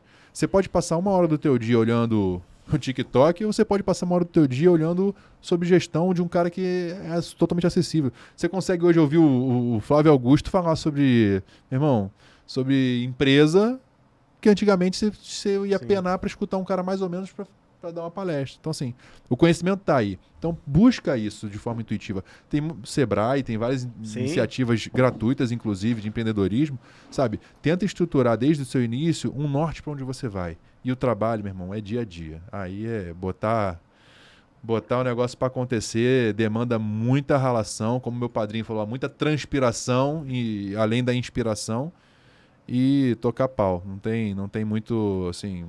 Além dessas dicas, acho que o segundo passo é superficial. E o segundo ponto, então, é focar em canal de distribuição. Muita gente acha que o meu negócio vai dar certo porque eu conheço fulano que é muito bom, vai me ajudar a vender. Tenha sempre uma pluralidade de canal de venda. A Blumen cresceu e fatura mais que faturava com as lojas de 5 anos atrás, porque o e-commerce cresceu absurdamente, porque o atacado cresceu absurdamente, porque as coisas foram pensadas para dar escalabilidade. E a escalabilidade ela é possível através de canais de venda. Você tem equalização de custo fixo e crescimento de receita. Então, não só tenha um bom canal de venda, mas entenda mais sobre os canais de venda que o seu negócio pode escalonar. Beleza. Só para pegar esse embalo aí que é interessante a gente estar falando desse início. A gente sabe que tu pulou para dentro do Graviola. Sim. Certo? E é uma coisa totalmente diferente do ramo de moda. Cara, qual que tu acha o ponto? O cara, porque eu vejo muita gente, assim, não que o cara esgotou no que ele já faz, mas ele parece que a empresa dele chegou ali onde ele queria chegar e tal, e começa a aparecer formas de investimento, o dinheiro começa a sobrar um pouquinho, e o cara fala, pô, vou investir nisso, vou investir aquilo. Qual tu acha o momento certo do cara mudar tanto de ramo assim? E o que tu conseguiu levar pro Graviola de questão de gestão da Blumen? Maneiro. Acho que vale um cuidado muito grande, porque hoje tá na moda, o cara tem um Instagram cheio de arroba. Arroba isso, arroba aquilo, aquilo outro. Muitas das vezes o cara tá de saco cheio do próprio negócio e tá vendo outra coisa para investir para passar o tempo dele. E às vezes o negócio dele tem muito potencial. Eu vou dar um exemplo no Power Mind, lá no grupo no qual eu faço parte. Lá entraram vários empreendedores agora na última entrada. Isso é cíclico, muitas pessoas saem, algumas pessoas saem, muitas pessoas entram. E tinha um cara lá que, meu irmão, a empresa do cara tem um potencial absurdo, mas ele queria virar mentor de outros caras de assistência técnica. Eu falei, irmão, você tem uma mina de ouro na tua mão, você tem um plano de expansão traçado, você quer abrir mão disso para virar mentor de pessoas que querem talvez um dia foca no que vai te dar dinheiro, foca no que vai dar resultado. Quando você tiver isso aqui estabelecido, aí você começa a olhar para o lado. Então tem que tomar cuidado. Muitas pessoas hoje, pelo glamour de ter várias coisas, não fazem uma coisa bem. Mas de onde nasceu o Graviola e por que eu achei que seria um bom negócio naquele momento? Primeiro, como eu falei, a Blumen vinha num grande desafio pela frente. E era muito mais na questão de diversificação, de não colocar todos os ovos na mesma cesta. Falei, cara, a Blue Man está passando essa dificuldade e tem uma oportunidade aqui de um negócio que eu acho que vai ser muito bom no futuro. Tem um site chamado WGSN, que é um site que a moda usa muito, que prevê tendências. Tendência de consumo, tendência de vestuário, tendência de alimentação, tendência de lifestyle para 3, 5, 10 anos na frente. E lá, uma das principais tendências de consumo era alimentação saudável e preocupação com a saúde. Obviamente, eles não previram a pandemia. Acho que quem paga de WGSN tinha que reclamar lá. Mas, porra, ninguém falou que ia ter um maluco que ia comer um morcego cru na China e ia foder o mundo. Mas a alimentação saudável era um dos ramos que ia mais crescer. Por isso o investimento naquele ponto. E eu sou um sócio investidor capitalista. Eu entrei com dinheiro e, obviamente, o smart money. Eu tomo as decisões junto do Abner, meu sócio lá, de forma estratégica. O operacional é dia a dia dele. Uhum. A gente toma as decisões macro baseadas nesse conselho que a gente toma quando está junto, reunido para falar sobre o negócio. Mas assim, o que eu acho que vale como aprendizado? Lá, a rede de conexão, meu networking, eu utilizo muito para o Graviola. Eu trago pessoas para conversar sobre o negócio. A gente foi na feira de franquia na quinta-feira. O Tom do Trigo é um cara, uma das maiores referências de franchising, de alimentação. Eu conheci ele na feira, através de pessoas em comum, me apresentei, o Abner estava comigo, a gente já começou a conversar com um cara que talvez não fosse dar bola para o Graviola pura e simplesmente. Então, a rede de conexão é um ponto importante, mas também, desde taxa de cartão. Pô, eu sei quanto eu pago na Blue Man. No Graviola eu vou querer botar o melhor. Shopping, estrutura de shopping, parcerias, conexões, contatos, tudo isso eu consigo engrandecer, consigo trazer de smart money, né, de um intangível para dentro do negócio. Mas o Graviola abriu a primeira loja em Portugal agora 2 meses atrás, a gente tem 15 lojas abertas. É um negócio que o Abner toca na parte administrativa, operacional administrativa, quase que independente. A minha inerência no Graviola dia a dia é muito pouca, mas a nossa parceria, a nossa sociedade é muito no que a gente falou sobre solidez. A gente entende muito para onde o Graviola vai, a gente se respeita muito, ele respeita muito a minha opinião, eu respeito muito a opinião dele, e a gente está construindo um negócio que tende a ter um futuro muito, muito legal pela frente. A gente sabe onde a gente quer chegar, sabe? A gente sabe o número de lojas que a gente quer ter, e a gente está traçando e trabalhando para que isso aconteça. Então, muito desse novo investimento é a diversificação e o quanto eu não vou despender de tempo, mas de conexão e de smart money para que esse negócio dê certo. E não só o Graviola, sabe? Eu tenho outros negócios, outros investimentos que vão nessa mesma vertente. Eu tenho um sócio operador, o negócio não vai demandar do meu tempo, que é o bem mais precioso que eu tenho filho, eu tenho esposa, eu quero viajar, eu quero, sabe, fazer outras coisas, eu não vou me desprender do meu tempo para tocar outra empresa que não seja a Blue Man, que é o meu core, que é talvez no meu tempo de trabalho, 90% do meu trabalho é Blue Man, e os outros 10%, 15% eu destino para esses conselhos de administração, essas coisas das outras empresas que eu tenho. Entendi. É legal, né? Não abandonar, porque eu vejo muita gente fazendo isso mesmo e acaba perdendo dos dois lados, né? Sim. Agora, cara, assim, você toca uma operação extremamente complexa se a gente falar só de Blue, né? Tem outros negócios que dependem da atenção porque é teu risco. Como? Porque acho que o problema de todo empreendedor é o telefone que não para, tá apagando incêndio o tempo inteiro. Como é que você consegue fazer a proeza? Eu ainda não consigo, então tô querendo aprender também, de conseguir viajar e ter um tempo de qualidade com a tua família, tá sempre comemorando datas importantes e a sua empresa continuar no piloto automático. Maneiro.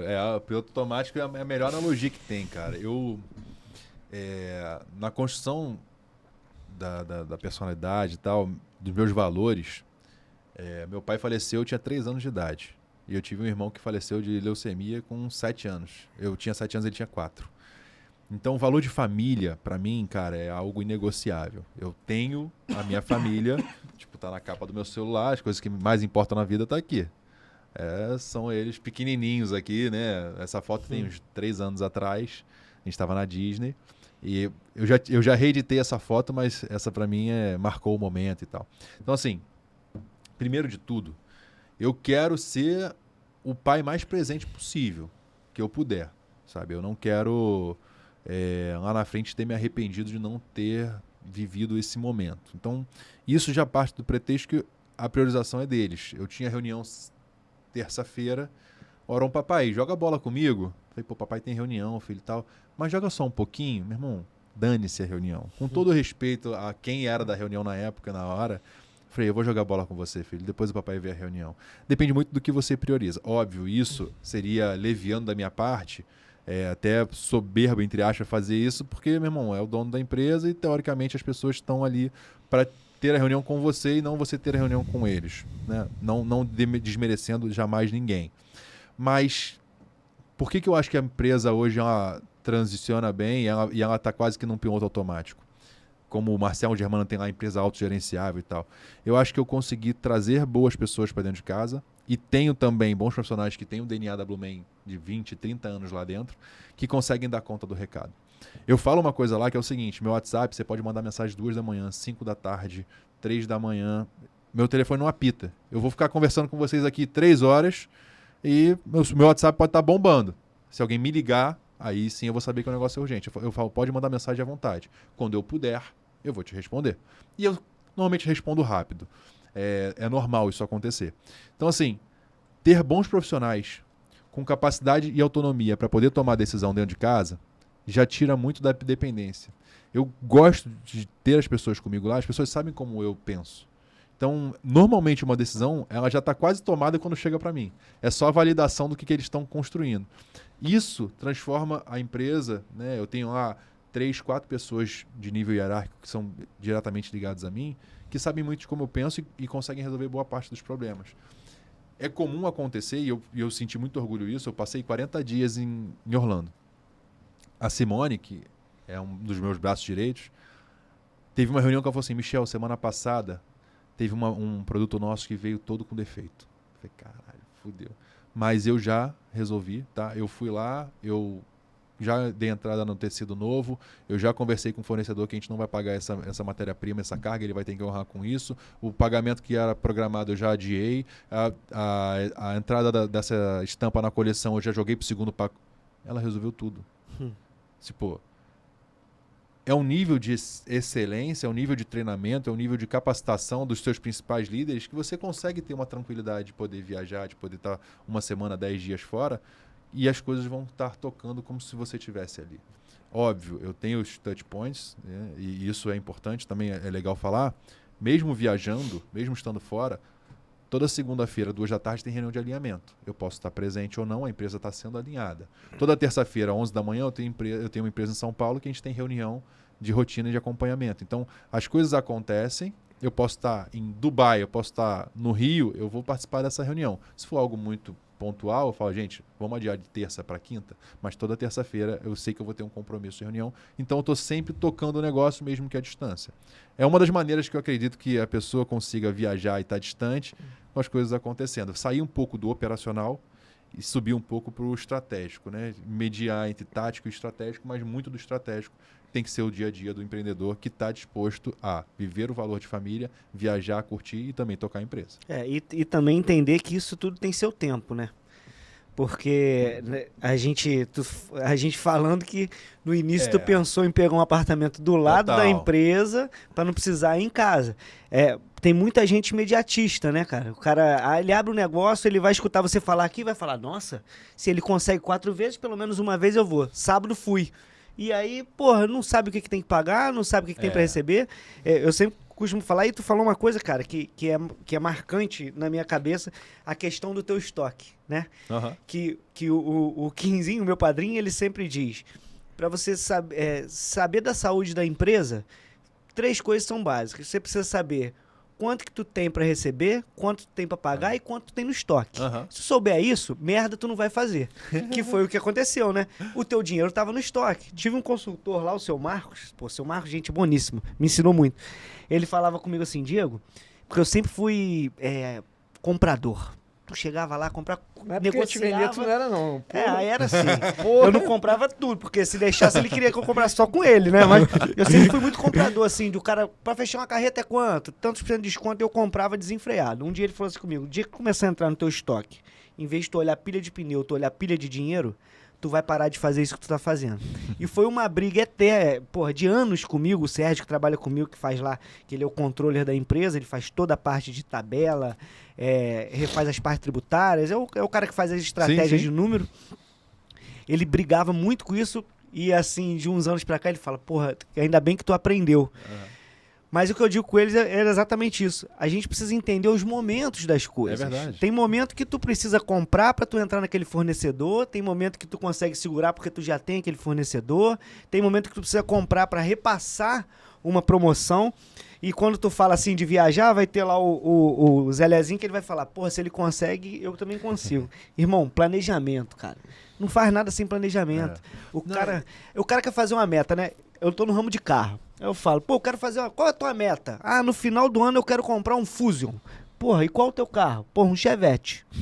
Tu ganha quanto por mês? 2.000. Irmão, Vamos baixa devagar, tua né? meta, daqui um ano não vai dar, tu vai se frustrar, cara. Aí tu vai achar que tua vida é uma merda, que teu trabalho é uma merda. Ele não sabe fazer a meta. A meta tem que ser de grão em grão, meta tem que ser atingível, meta tem que ser poupável, tu tem que estar entendendo o que tá fazendo.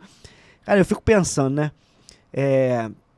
Eu escutei uma história uma vez de um cara que trabalhava na IBM na Europa. E quando ele veio pra IBM no Brasil, ele falou que a mesma quantidade de pessoas que eles tinham para fazer impostos na Europa inteira, praticamente era a mesma quantidade que tinha no Brasil. E o que tem de gente aí achando que tá ganhando dinheiro, mas na hora que ele vê os impostos que ele não tá pagando, que ele não tá fazendo a conta, que aquilo ali não vale nada, então é o aprofundar, o estudo, o viver, isso, porra, vai dar um diferencial para tu poder viajar, porque não dá para ir de uma hora para outra. E um outro ponto que tem a ver com isso, eu concordo com você que existem momentos, a gente se preocupou lá na Blumen em trazer o que tem de melhor e mais acessível, não é o melhor e mais caro, é o mais acessível, em questão de tecnologia para o negócio. Exemplo, eu consigo agora na palma da mão aqui com o celular acompanhar todas as vendas que estão acontecendo no tempo real. E se eu sei que está indo mal, eu posso pensar com a equipe comercial em alguma ação estratégica pontual que muitas vezes já está até pré-definida. Se acontecer isso... Esse foi um aprendizado que eu tive recentemente com um cara que era o VP da Claro. Ele falou, Michel, você deixa o teu comercial com trigger automático. A venda está X% da meta, você já entra com essa ação que já está definida. Está indo bem? Você não entra agora. Então, assim, a gente já tem lá os desarmes de bomba prontos, pré-destinados para acontecer caso elas vão estourar.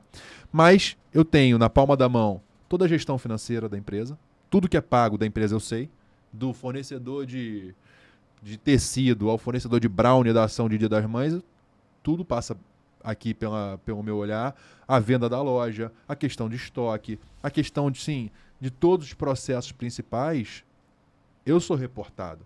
Então, isso dá a tranquilidade, não adianta você achar, vou ficar 2 semanas fora, aí o cara volta, não, porque meu sócio me roubou. Só fazem com você aquilo que você deixa que elas façam, né? E existe a visão que o cara, a moda antiga lá, que é o olhar do dono que engorda o boi. Aí você fala sobre a curiosidade, Michel, você é um cara curioso, sabe por que existe essa frase? Porque antigamente a balança que pesa o boi é uma balança muito cara, né? E acho que não sei quanto custa hoje, mas ainda deve ser cara proporcionalmente se o cara for um produtor pequeno. Então, o boi ele era pesado no olho do comprador versus o vendedor. Então, tu chegou lá, esse boi aí tem 5 arroba, não, tem 7, não, tem 6, não, tem 5,5. Então, o olho do dono engordava o boi, porque na hora que o dono vai vender e o comprador vai dar o preço, não, meu irmão, esse boi aqui não tem menos que 8 arroba, não. Então, por isso o olho do dono engordava o boi. Meu irmão, primeiro que eu não trabalho com gado, segundo que eu não trabalho com balança de precisão e terceiro que a gente está em 2022. Presta a chegar em 2023.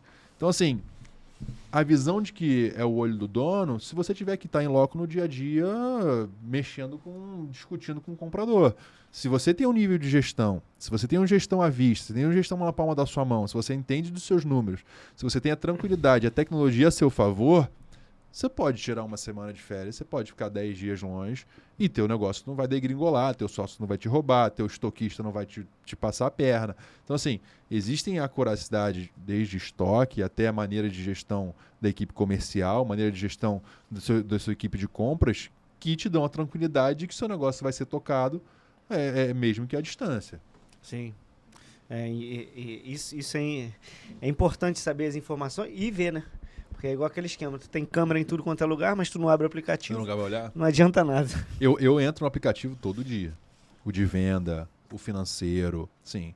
Eu não sou o cara que dou o ok no pagamento, Mas é comum acontecer, pô, tal fornecedor tá cobrando. Tá cobrando por quê? Não, porque o vencimento era quarta-feira e hoje é sexta. Não, mas tá pago quarta-feira. Tá aqui na minha planilha. Eu conheço muitos dos fornecedores pelo CNPJ dele, pela razão social deles. Sim. Então eu sei que foi pago. É difícil passar alguma coisa batida por mim que eu não saiba o que está acontecendo. Mas você consegue, assim, como você tem a informação na palma da mão, é meio tentador, né? Que nem em rede social, senão a gente fica toda hora ali. Você consegue separar um tempo do final de semana que você não faz isso? Cara, a Sharon briga muito, né? Com relação a isso. Eu tenho conseguido, sabe? Óbvio que é um desafio. É um desafio você... o celular como um todo, sabe? Não só a rede social, também a parte de trabalho. Parte muito do que eu falei, do que você conscientemente quer, sabe? Você tá com seus filhos ali, você precisa estar mexendo no celular, sabe? Viva esse momento que vai passar. A gente tem um amigo, meu irmão, em comum, que ele vive dilemas hoje com a questão familiar, que ele deu mole lá atrás. E esses exemplos me trazem à tona que quando a minha filha tá pedindo para eu brincar de boneca com ele, que é a parada que eu não curto, e eu tenho que brincar porque, meu irmão, eu sei que é importante, me vem a memória do seguinte, cara, no meu Dia dos Pais lá atrás, eu não tinha meu pai indo lá na festa. O quanto isso, sabe, eu sofri com isso, sabe? Quanto isso não é uma cicatriz em mim. E a gente aprende por repetição, a gente vai repetir ou vai repelir. O que eu quero fazer com a minha vida? Eu quero repetir aquilo ali, eu quero repelir aquilo ali, eu quero ser o oposto. Então, esse olhar, tipo, não fica toda hora no celular. É um desafio, não tô dizendo que isso é verdade não, tá? Mas isso a gente tem que se policiar para fazer. É muito repelir o que eu vivi, não propositalmente, né? Meu pai não queria morrer quando eu tinha 3, 4 anos, aconteceu, mas aquela ausência hoje eu quero ser diferente. Por isso eu faço tudo que eu faço. Por isso eu faço questão de ficar 40 dias na Disney com eles. Por isso eu tenho esse mesmo amigo que eu falei sobre varejo, ele me ligou, eu estava com 35 dias. Ele, Michel, você está na Disney ainda? Eu falei, tô.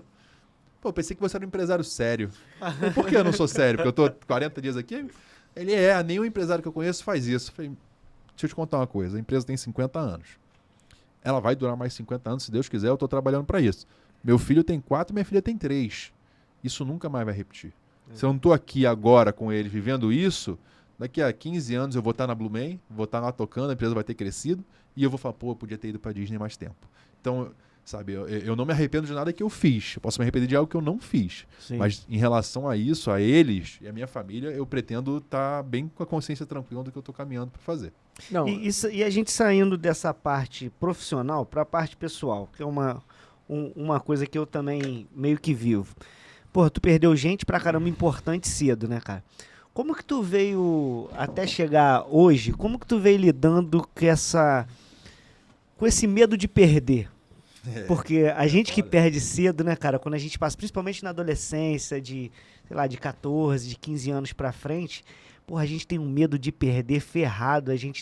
Eu não sei se tu é muito assim, mas sei lá, teu filho tá correndo, parece que ele não vai cair normal, ele vai cair, vai meter a cabeça no chão e vai acontecer algum problema ali, né, cara? Como que tu lidou com isso? Isso é maneiro, sabe? E não é comum as pessoas falarem sobre isso. Principalmente o homem, sabe? Poder abrir e falar mais sobre isso. Eu tive um podcast que eu falei sobre empreendendo paternidade para o Shopping Leblon uns 2 anos atrás. E eu abordei muito desse tema. Não só o medo de perder, mas também sobre paternidade, que é um assunto que pouco se fala, paternidade masculina, no intuito de homens falarem sobre o assunto, né? Sim. Não só sobre paternidade, na qual as mulheres falam, pô, porque ser pai o pai fala, pô, mas pai é quem cria, o pai... Não, meu irmão, pai é quem cria, quem leva no colégio, quem vai jogar bola junto, quem faz tudo isso em conjunto com a criança e ajudando a mãe, né? Eu vivo muito disso. Mas, cara, a questão do medo de perder é engraçado porque não tem nada de engraçado, né? Porque, porra, a gente sofreu pra caralho. Mas... eu tenho algumas passagens aí que eu acho que aí tiveram turning points daquilo que a gente falou sobre a faculdade. Eu fiz um programa de autoconhecimento, né? E nesse caso foi o método CID, mas eu já fiz alguns outros depois disso, que me abriram a mente para alguns pontos. Eu dificilmente falo eu te amo. Por exemplo, a minha mãe, eu poucas vezes até então falei eu te amo para ela. Porque... mesma forma como eu, criança, perdi muita gente, minha mãe também perdeu o marido, perdeu o filho, perdeu o sogro num espaço de 4, 5 anos. Então eu fui criado de uma forma muito fechada. E com a Sharon eu tive esse problema de não falar eu te amo. Talvez no medo de perder a pessoa e, sabe, você não se entrega porque amanhã ela pode não estar aqui. Sim, exato. Eu vivi muito isso.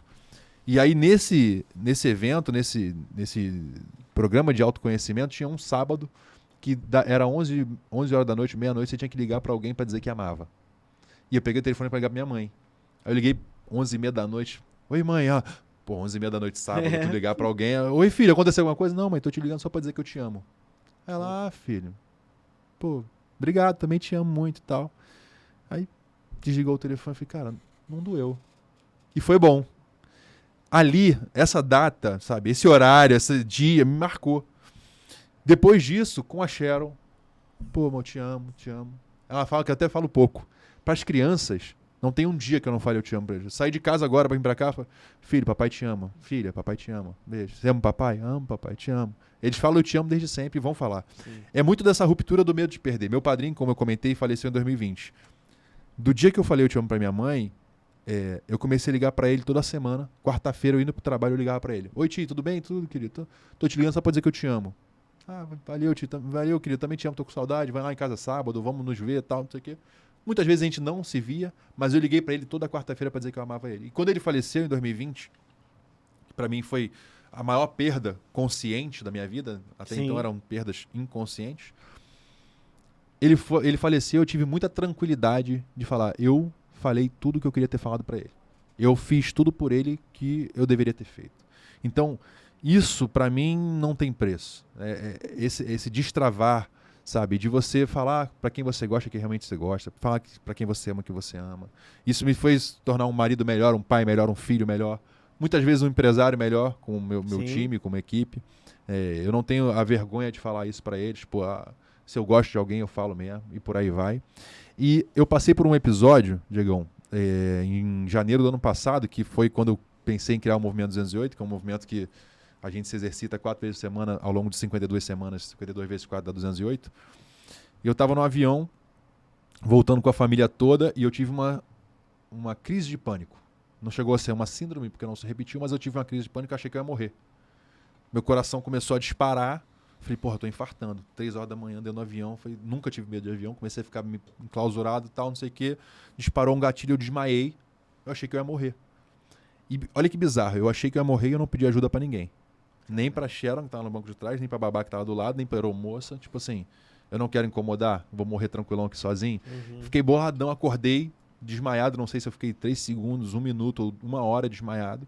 Acordei desesperado. Falei, cara, meu corpo tá pedindo ajuda. Tipo, eu demorei até essa consciência, tá? Tipo assim, eu tava sobrepeso, eu tava... não me achava um cara estressado, mas tava estressado. Uhum. Eu, mesmo tendo toda a tranquilidade do mundo para tomar minhas decisões, eu acabei cedendo a uma pressão da minha cabeça. Poderia ter sido um burnout, no ano de 2020. Meu irmão, a loucura que foi. A gente fez o que fez, mas mesmo assim a pressão era muito grande. Sim. E eu falei, cara, eu tô, meu irmão, fazendo alguma coisa errada aqui. Foi quando aonde eu virei para a questão do exercício físico, alimentação, preocupação. Quando chegar a minha hora, e a de todo mundo vai chegar, eu vou ter feito aquilo que realmente eu queria ter feito. Sabe? Eu me preocupei com as coisas que realmente importavam. Então era mais um gatilho que você falou, é o medo de perder, baseado na nossa vida. Meu pai faleceu, ele tinha 33 anos. Eu tenho hoje 32. Eu tinha 4, meu filho tem 4, meu irmão tinha 2, minha filha tem 3. Eu estou repetindo a minha história ou eu quero repelir a minha história? Eu vou aprender com o que eu vivi ou eu vou repetir o que eu vivi? Ali foi o momento que eu emagreci quase 20 e poucos quilos, que eu criei uma rotina, um hábito mais saudável em relação ao dia a dia de academia, onde eu comecei a jogar vôlei, que hoje é a minha maior paixão, vou sair daqui mais tarde, vou jogar vôlei. Sharon fica puta que é sexta-feira, eu vou jogar vôlei mesmo assim. Então, assim, é muito disso. Se vai ser editado, fudeu, né? Não vai. Não vai. O dia que você estiver assistindo, eu vou jogar vôlei hoje também. Foda-se. Então, assim, muda muito a forma como a gente pensa, pelo que a gente viveu e as perdas que a gente teve. Eu sempre, assim, uma coisa que eu agradeço muito a Deus por não ter caído foi Cara, eu sempre tive horror a alguém que tivesse pena de mim. Eu vou falar uma coisa. Claro. Cara, eu vou falar uma coisa que eu nunca falei essa porra pra ninguém. E agora eu vou falar pra gente pra caralho. Inédito. Corte. Não, mas é sério. Ó, quando minha mãe morreu, meu pai era encarregado na fábrica lá em Paracambi, que era... não sei o que, Brasil, que era São Pedro de Alcântara de Petrópolis, e foi pra lá, e meu pai tinha transferido pra lá, e eu lembro da minha mãe doente, aquele negócio todo, porque eu era moleque, mas eu tenho uma memória boa, eu lembro daquilo ali.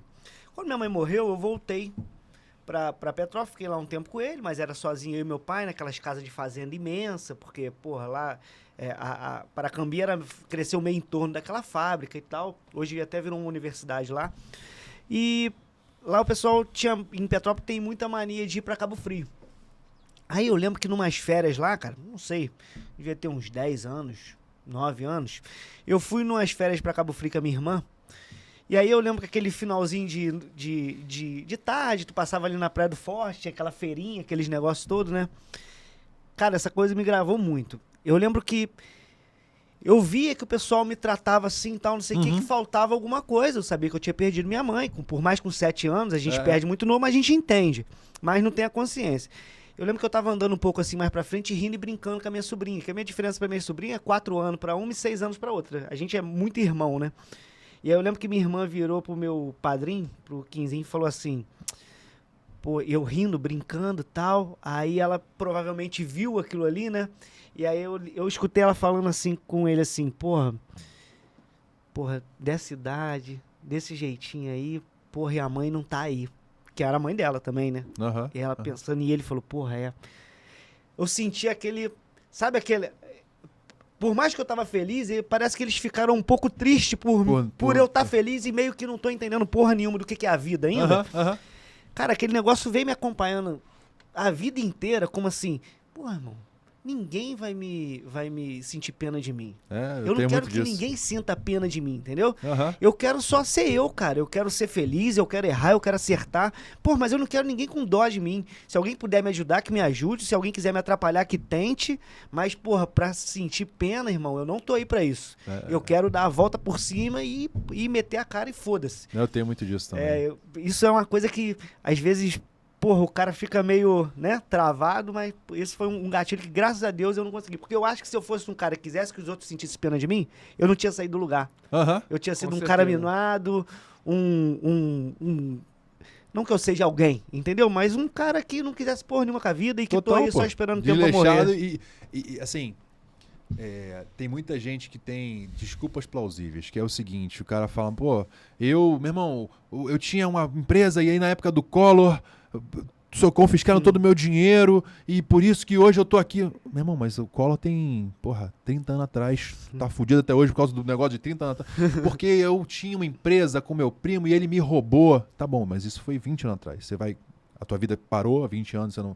Tipo, a desculpa que o cara quer, a bengala que ele queria lá atrás, ou o que fizeram com ele, é a desculpa que ele tem pra não melhorar de vida, pra ele não emagrecer, pra ele não tratar bem a mulher, pra ele ter separado da mulher. Eu tinha muitas... razões para ser uma criança que tinha vários problemas, triste. Eu sempre fui zoeiro, sempre fui de ver os memes, de, tipo, na época nem meme era conhecer zoeira e tal, e ser alegre. Sempre fui uma criança muito brincalhona, que gostava de mágica, que gostava de piada, que gostava de tudo. Nunca tive nenhuma experiência com droga, com cigarro, com maconha.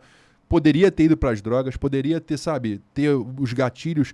E seria tudo bem, tipo, coitado dele, pô. Sim. Ele perdeu o pai muito jovem, perdeu o irmão muito jovem, sabe? A história dele é completa. Eu não quero que ninguém tenha pena de mim, não, meu irmão. Não precisa ter pena de mim, não, pô. Eu vou fazer o meu... Até a questão de não querer perder, eu já sou um cara muito competitivo. Se jogar para o ímpar comigo, eu quero arrancar tua cabeça no para o ímpar. Talvez seja por isso. De não gostar de perder. Tipo, já perdi muito, eu não quero perder, não. Quem joga vôlei comigo lá, meu irmão... Tu vai suar sangue pra ganhar nessa porra, porque eu gosto de jogar basquete, eu gosto de jogar vôlei, eu gosto de jogar futebol, eu gosto de jogar tudo, meu irmão. Assim, porque eu não quero perder. E eu vou pra ganhar. Eu jogo ping-pong com minha mãe. Ah, mas pô, tua mãe alivia ali. Alivia o caralho, irmão, se foda. Eu vou pra dentro. Então, eu tenho muito disso e nunca quis que tivessem pena de mim. Pelo contrário, tipo, meu irmão, eu quero o mesmo desafio que todo mundo. Tem porquê. Tem porquê. E até a Sharon fala isso, porque você deveria fazer uma regressão e tal. No meu caso, hoje em dia, obviamente, eu vejo meu filho com 4 anos e eu tinha 4 anos, né, quando ele faleceu. Já vejo que ele me imita em várias coisas, que ele tem muitos trejeitos meus. Todo mundo que conhecia meu pai fala assim, pô, você tem muita coisa, você é igual ao teu pai, caramba, você falou essa frase igual ele falava. Mas, cara, eu obviamente, achava que eu não sentia falta, que eu falo o seguinte, você não tem como sentir saudade de andar de bicicleta, você nunca andou de bicicleta. Sim. Então, eu tinha muito desse olhar, que hoje eu penso um pouco diferente, mas eu nunca queria que tivessem pena de mim. E até a Xana fala assim, cara, você fala isso muito engraçado. Eu falei, eu nunca perdi, até perdi meu padrinho, né? Ele falou, eu nunca perdi alguém muito próximo, eu não sei como é que eu vou reagir. Ah, como assim, pô? Já perdeu gente pra caraca. Mas até mesmo o meu padrinho, que veio a falecer, foi a maior perda consciente da minha vida, eu acho que eu entendi que, meu irmão, é isso, sabe? Você faz o seu da melhor maneira que você puder, vai crescendo, vai estruturando, vai fazendo o bem no meio do caminho, vai trilhando bem na sua trajetória, que todo o resto é consequência. Sim. E o medo de perder, meu irmão, vai seguir a gente. Essa questão de filho é fogo. Né? Eu, um tempo atrás, depois que eu tive filho, né, cara, tá na reta final já, né? Porra, quase. Já estouramos o tempo. Já estouramos o tempo. Depois que eu tive filho, eu comecei a me pegar pensando em algumas outras coisas, né? E eu aí, cara, um dia eu parei lá na casa do alemão, descendo a serra, e não sei porquê, cara, eu comecei a lembrar, lembrando meu filho, tal, não sei o quê. E aí, cara, eu parei pra pensar numa coisa que eu nunca pensei. O quanto minha mãe foi foda. Porque o que acontece? Cara, tu descobrir em 1991 que tu tem uma doença. Porra, leucemia. Naquela época não tinha transplante de medula, eu não podia nem entrar na fila. Cara, e me ver crescendo e tu saber que tu não vai ver aquele moleque com 15 anos, tu não vai ver ele casar, tu não vai ver ele ter filho, tu não vai ter porra nenhuma. Eu nunca tinha parado pra pensar nessa porra. E aí o filho, ele muda muito isso que tu tá falando, que tu tá vendo no teu filho. Caralho, fica falando, cara, meu irmão, minha mãe era forte pra caralho. Ela ia pro fundão, tratava no fundão. E os médicos botavam, minhas irmãs que falam, os médicos colocavam ela pra conversar com as pacientes mais novas, pra falar, calma, porque vai dar certo, isso aqui. Eu já tô 5 anos, assim, não sei o quê. E sabendo que ia ter um fim, entendeu? E hoje, quando eu paro pra pensar nisso, cara, eu não consigo imaginar. Quando eu entro dentro de um avião pra viajar, eu sempre fui descaralhado. Sempre fui essa porra, entendo tudo que você tá falando. Daqui uma semana faz uma missa. Quero que se foda, não sei o quê. Eu sempre fui. Eu queria ser o mais maluco da moto, eu queria ser o mais maluco do carro, eu queria ser o mais rápido, eu queria ser o que melhor jogasse bola. Eu sempre fui competitivo desse jeito, igual você tá falando. Mas eu sempre caguei e andei pro que ia acontecer se eu morresse. Porra, no dia que meu filho nasceu, irmão, que eu sentei no avião, a primeira coisa que eu falei foi, Jesus, por favor, só quero ver um moleque crescer. É isso. Entendeu? Que você quer, esse avião não caia. Eu só quero ver ele ficar grandinho, ele vai precisar de mim. E muda muito, né? Muito. O mesmo pensamento meu, meu pai, entre adoecer e falecer, foram 11 meses. 10 meses. Eu tinha 3 anos, pô. Essa parada tua vai bater quando o moleque tiver 7, 6, 7. Sim. Cara, tu vai ficar, caramba, mano, era essa idade, olha como é que troca, olha como é que depende de mim. É loucura. É muito... E o meu pai que ficou, puta que o pariu. É foda. Mas gente, é bom. Tá bom. Vamos, já estouramos o tempo, mas eu fiz um post falando sobre isso, assim. A frase que minha mãe falou assim, quando você tiver filho, você vai entender. E é um pouco do que a gente vive. E vai viver cada vez mais. Nossos moleques são pequenos. Daqui a pouco a gente vai começar a aprender mais ainda. E aí a gente vai ver, vai começar a dar valor pelas coisas que nossa mãe fez, nosso pai fez, nossas padrinhos. Não, vira a chave, cara. Esse cara falava, quando você pegar o filho na mão...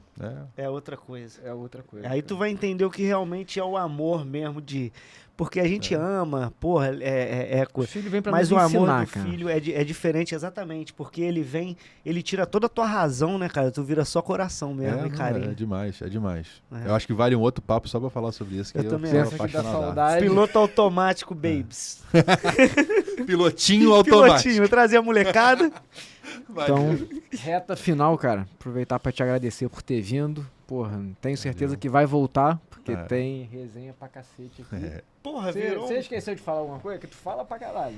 Cara, o Michel fala tão bem de qualquer coisa que se eu continuar falando aqui, nós vamos fazer um podcast de 24 horas. E aí vai dar problema. Porque vai ser várias edições. Exatamente. A gente tem que trazer outra camisa do casaco, a gente ia mudando. Vai virando, é bom um double face, né? Que aí tu coloca aqui, tu vira ele. Eu já penso em double face, ele quer economizar. Eu sou econômico. Ele já pensa em economizar e eu já penso em fazer pra vender, que vai ter um bom argumento de venda. Tá vendo? É um ótimo argumento de venda. É o casamento perfeito da parada. E aí, Igão? Mais alguma coisa pra falar? Claro que eu tenho coisa pra falar. Se você ainda não se inscreveu no Piloto Automático, não ativou o sininho, dá aquela força, né? A gente tava falando aqui de negócio, empreendedorismo. O Seu Pod, que é o estúdio que a gente tá fazendo, tá aqui, ó.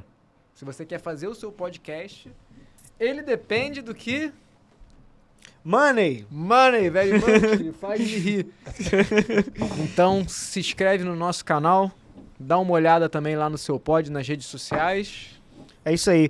É isso aí, galera. Segue, curte, compartilha, passa pra galera. Não se esqueçam lá de seguir o grande Michel Tawil. Ele dá mentoria por direct, tá? Dá mentoria por direct.